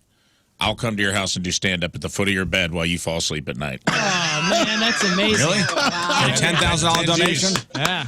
Drop. That's binding, by the way. That's legally binding. All right, so 923wil.com. Remy and Casey on till 6 o'clock. Hey, stick around for today's Headline Hooshe, which I got right here. And that's brought to you by More Choice Jewelry, the official jeweler of the Rizz Show. This is probably a top 5 Headline Hooshe story of the year. That's why I want you guys here for this. And this from Clearwater, Florida. And I'll start the story by saying this.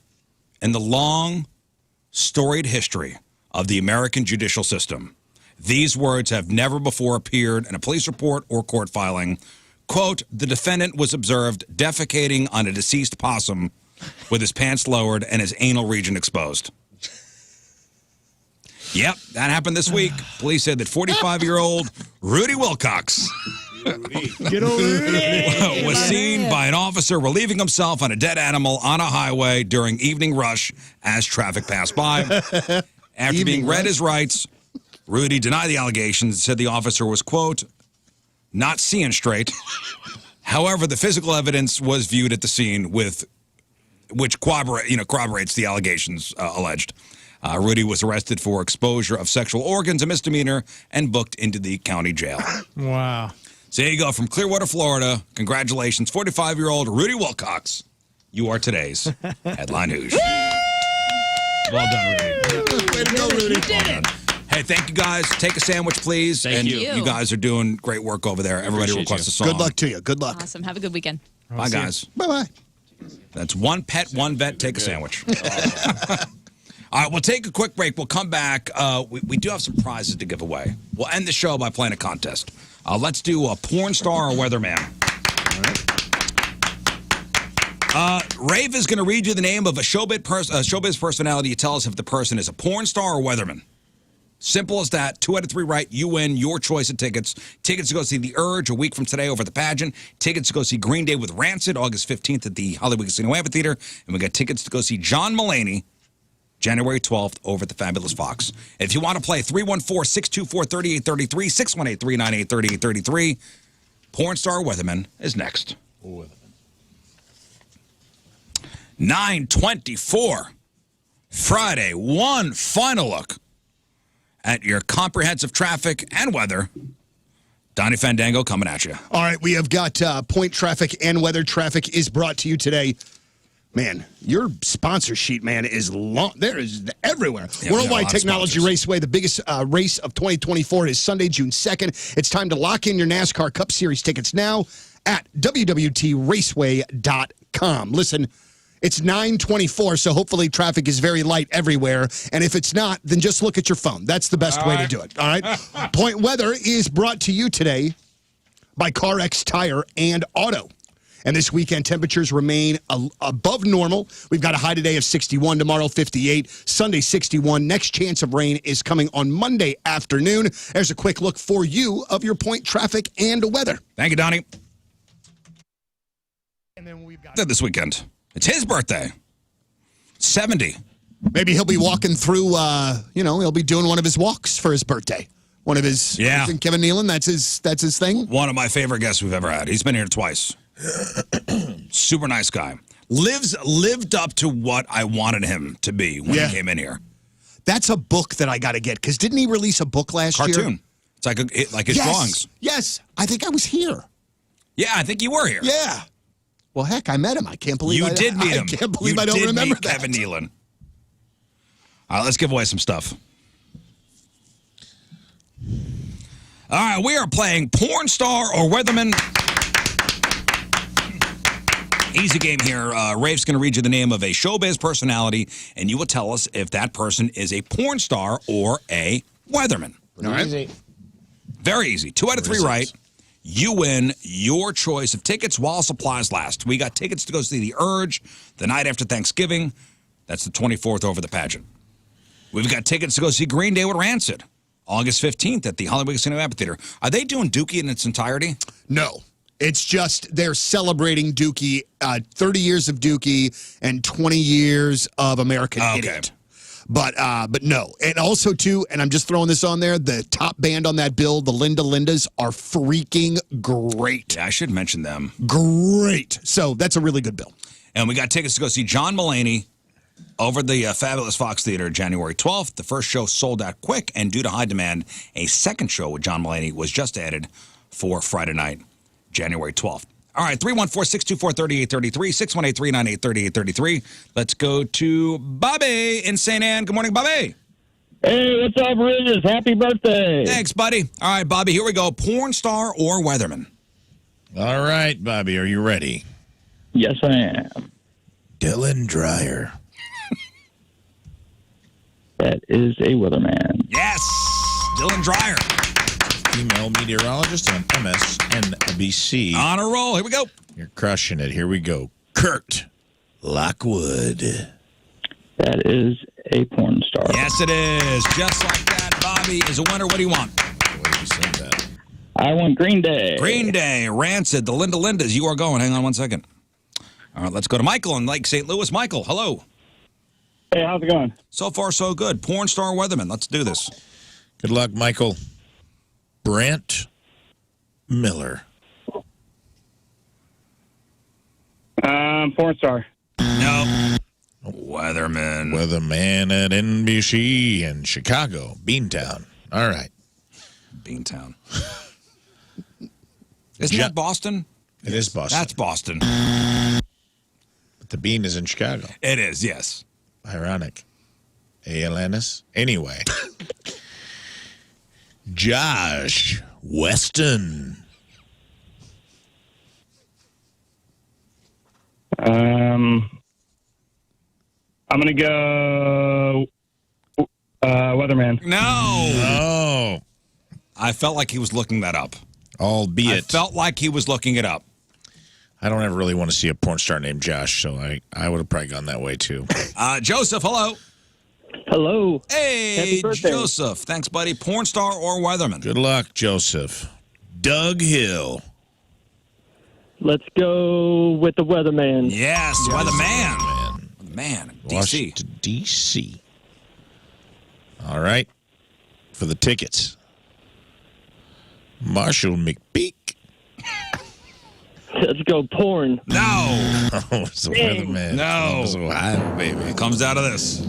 You got this, brother. Listen closely. Don Day. Don Day. Porn star. No. It's a weatherman, bro. In Wyoming. Don Day. Donald Day. Megan in Florissant, hello. Hi. Hi. All right, let's play porn star or weatherman. Here we go. Hi, Megan. Okay, I'm ready. All right, let's just dispense with the pleasantries then, shall we? Right to business. Sorry. Okay. Tyler Nixon. Porn star? Yes. Yeah. Great start. Love that. All right. Jay Jeffries. Oh, no. Jay Jeffries. Porn star again? No. Nope. Weatherman. Oh. Okay. All right, comes out of this. Come on, Megan. Sven Sundgaard. Porn star. No. No, it's a weatherman. Sven Sundgaard from Minneapolis. Sundgaard. Weatherman. Not as easy as it sounds, is it? Yeah, it's tough, Donnie. All right, let's go to Tyler in St. Louis. Tyler, hello. Hey, happy birthday, Rizz. Hey, thanks, Tyler. Here we go. Tyler, here we go. Tommy Gunn. That sounds like a porn star to me. It is. Hell yes. yeah, brother. It is a porn star, yes. Tommy Gunn. Tommy All Gunn. right. Tony DiSergio. Could go either way, but I'm going to go Weatherman. Porn star. Tony DiSergio is a porn star, so it comes down to this. For all the marbles. For all the boulevard of broken dreams. Dennis West. Let's go Weatherman. No. That's a porn star. Got your ass. No. All right, another Tyler in Edwardsville. Hello, Tyler. Hi. All right, come on. Come on. Okay. Tyler, let's bring home a winner. Tyler in Edwardsville. Do the Metro East proud, brother. All right. Eric Stone. Let's go porn star. Nope. You're off to a great start. Next. Lee Stone. Let's shoot for porn star again. Oh, yes. Here All we right, go. Tyler. Here we go, Tyler. Come on, buddy. Edwardsville, Tyler. We're all rooting for you. Home of the Tigers. Here we go. Donnie Cox. That's too obvious. Let's go Weatherman. Yeah! Good deductive C-O-X, reasoning. Donnie. C-O-X. Good deductive That's reasoning. well done. Tyler, what do you want? Do you have another set of Green Day? Or, Yeah, man. I got you. I got you. Can we do Green Day? Yeah, dude. Hell yeah. Hang on. See you at the show. Hey, we hope you have the time of your life. All right, one more. Let's go to Garrett in Farmington. Garrett, Yeah. let's end on a high note. Here we go. All right. That's that Midwest. Yeah. Yep. That could be a fight or help you change a tire. You never know what. Right. Yeah. Luca Magnotta. Weatherman. No. Oh, no. Nope, that's a porn star. That's a porn star, brother. Okay. Tate Hansen. Weatherman. No. Oh, also a porn star. That's that. That was quick. And he's out. Very decisive. He's out. Yeah. He's out. That's how we end it. That's how it ends, guys. That's it. That's it. It's No over. time for another one. No time. We got to take a break. We'll come back. We'll wrap her up. That is it for us. Donnie, appreciate it. No problem. Happy to Thank you help so out, much guys. For getting up early. No hanging problem. out with us. You're the best. Can I mention 2 things? You could mention 3 things if you want. And I'll be at DB's on Sunday from noon to 2 to watch football. And then also the raffle is still going on right now to play me in Space Invaders on stage before the Urge show next Friday. What? $5 raffle ticket. All of the money raised goes to the Ronald McDonald House Charities in St. Louis. You can go to 1057thepoint.com right now for the link and everything. But we just love to raise some money for Ronald McDonald House Charities That's in a fun awesome. way. Yeah. How So that's fun it. is that? Thanks for having me, boys. Heck yeah. Thank you, Donnie. Donnie's staying on until 2. What do you got coming up? Alt 101 coming up at 12 noon. We've got 3 albums that are celebrating releases over the course of the weekend, and we've also got a rock and roll birthday to celebrate as well. Awesome. Rafe, anything to plug? I'll be home for the holidays. By the holidays, I mean tomorrow. I will be doing a fundraiser for my former football team, the Fighting Falcons of Alvarado Tech. We were the worst football team in the state of Illinois and quite possibly the country. But we got a lot of heart and it built a lot of character. Amen. I told them yesterday I played in 5 homecoming games every year, mine and all 4 away games. We were the team that everyone wanted for homecoming because it was going to be a 65-3 trouncing. Everyone's getting laid at the homecoming dance thanks to the Fighting Falcons. They were the wrestlers who fought like the superstars on Saturday morning WWE. Right. You know, there's no title going to be changed. Right. John Smith. Tim Smith. Yeah. Hulk Hogan's fighting Tim Smith. Awesome. Tim Smith, the brawler out of Sheboygan. Right. Who, he doesn't even get an entrance. He's in the ring already. Already there.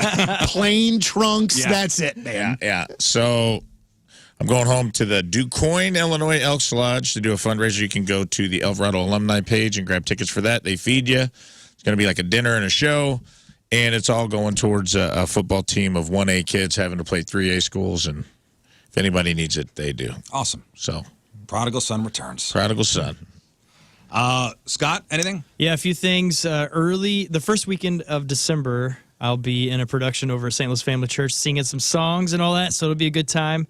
And there's a whole bunch of those plays. You can check it out, their website. And then I want to we talked about Kevin Nealon. I want to say congrats to Jordan Reinwald here of St. Louis. He's part of this film they just did, and they just won Best Horror Film down in Austin's Film Festival, and Kevin Nealon's one of the stars. All right, so that's very cool. congratulations. And very excited with that. And then also, the 2SG, we're working on a new song, and completely unrelated. Monday, huge concert announcement, so stay tuned for that. But I can't say anything if the 2SG have any shows or anything. But Monday, there's a huge concert announcement. Huge. Yeah, so Huge. It'll be awesome. It's Wonder going what to be the it's biggest about. show. Kevin Johnson from the RFT is standing by. Yeah. Ready to- he's going to save his spot in his entertainment column. He's walking up right now, as a matter of fact. All right, what's the podcast title today? Think I'll go full Patch Adams. That was such a great line. Have a great weekend, everybody. We'll see you on Monday. It's a short week next week. Monday, Tuesday, Wednesday. Then we off for Thanksgiving. Thank you, Jeebus. 3 and out. 3 and out. All right, we'll leave you with a selection from our Team Rizz Member of the Day brought to you by Hot Shots, hotshotsnet.com/Team Rizz. From Wentzville, John Willenbrink is our Team Rizz Member of the Day. And John wants to hear this song. Here it is. See you tomorrow. Nah. I'm off tomorrow. See you Monday. Energy down. Goodbye. The Rizzuto Show.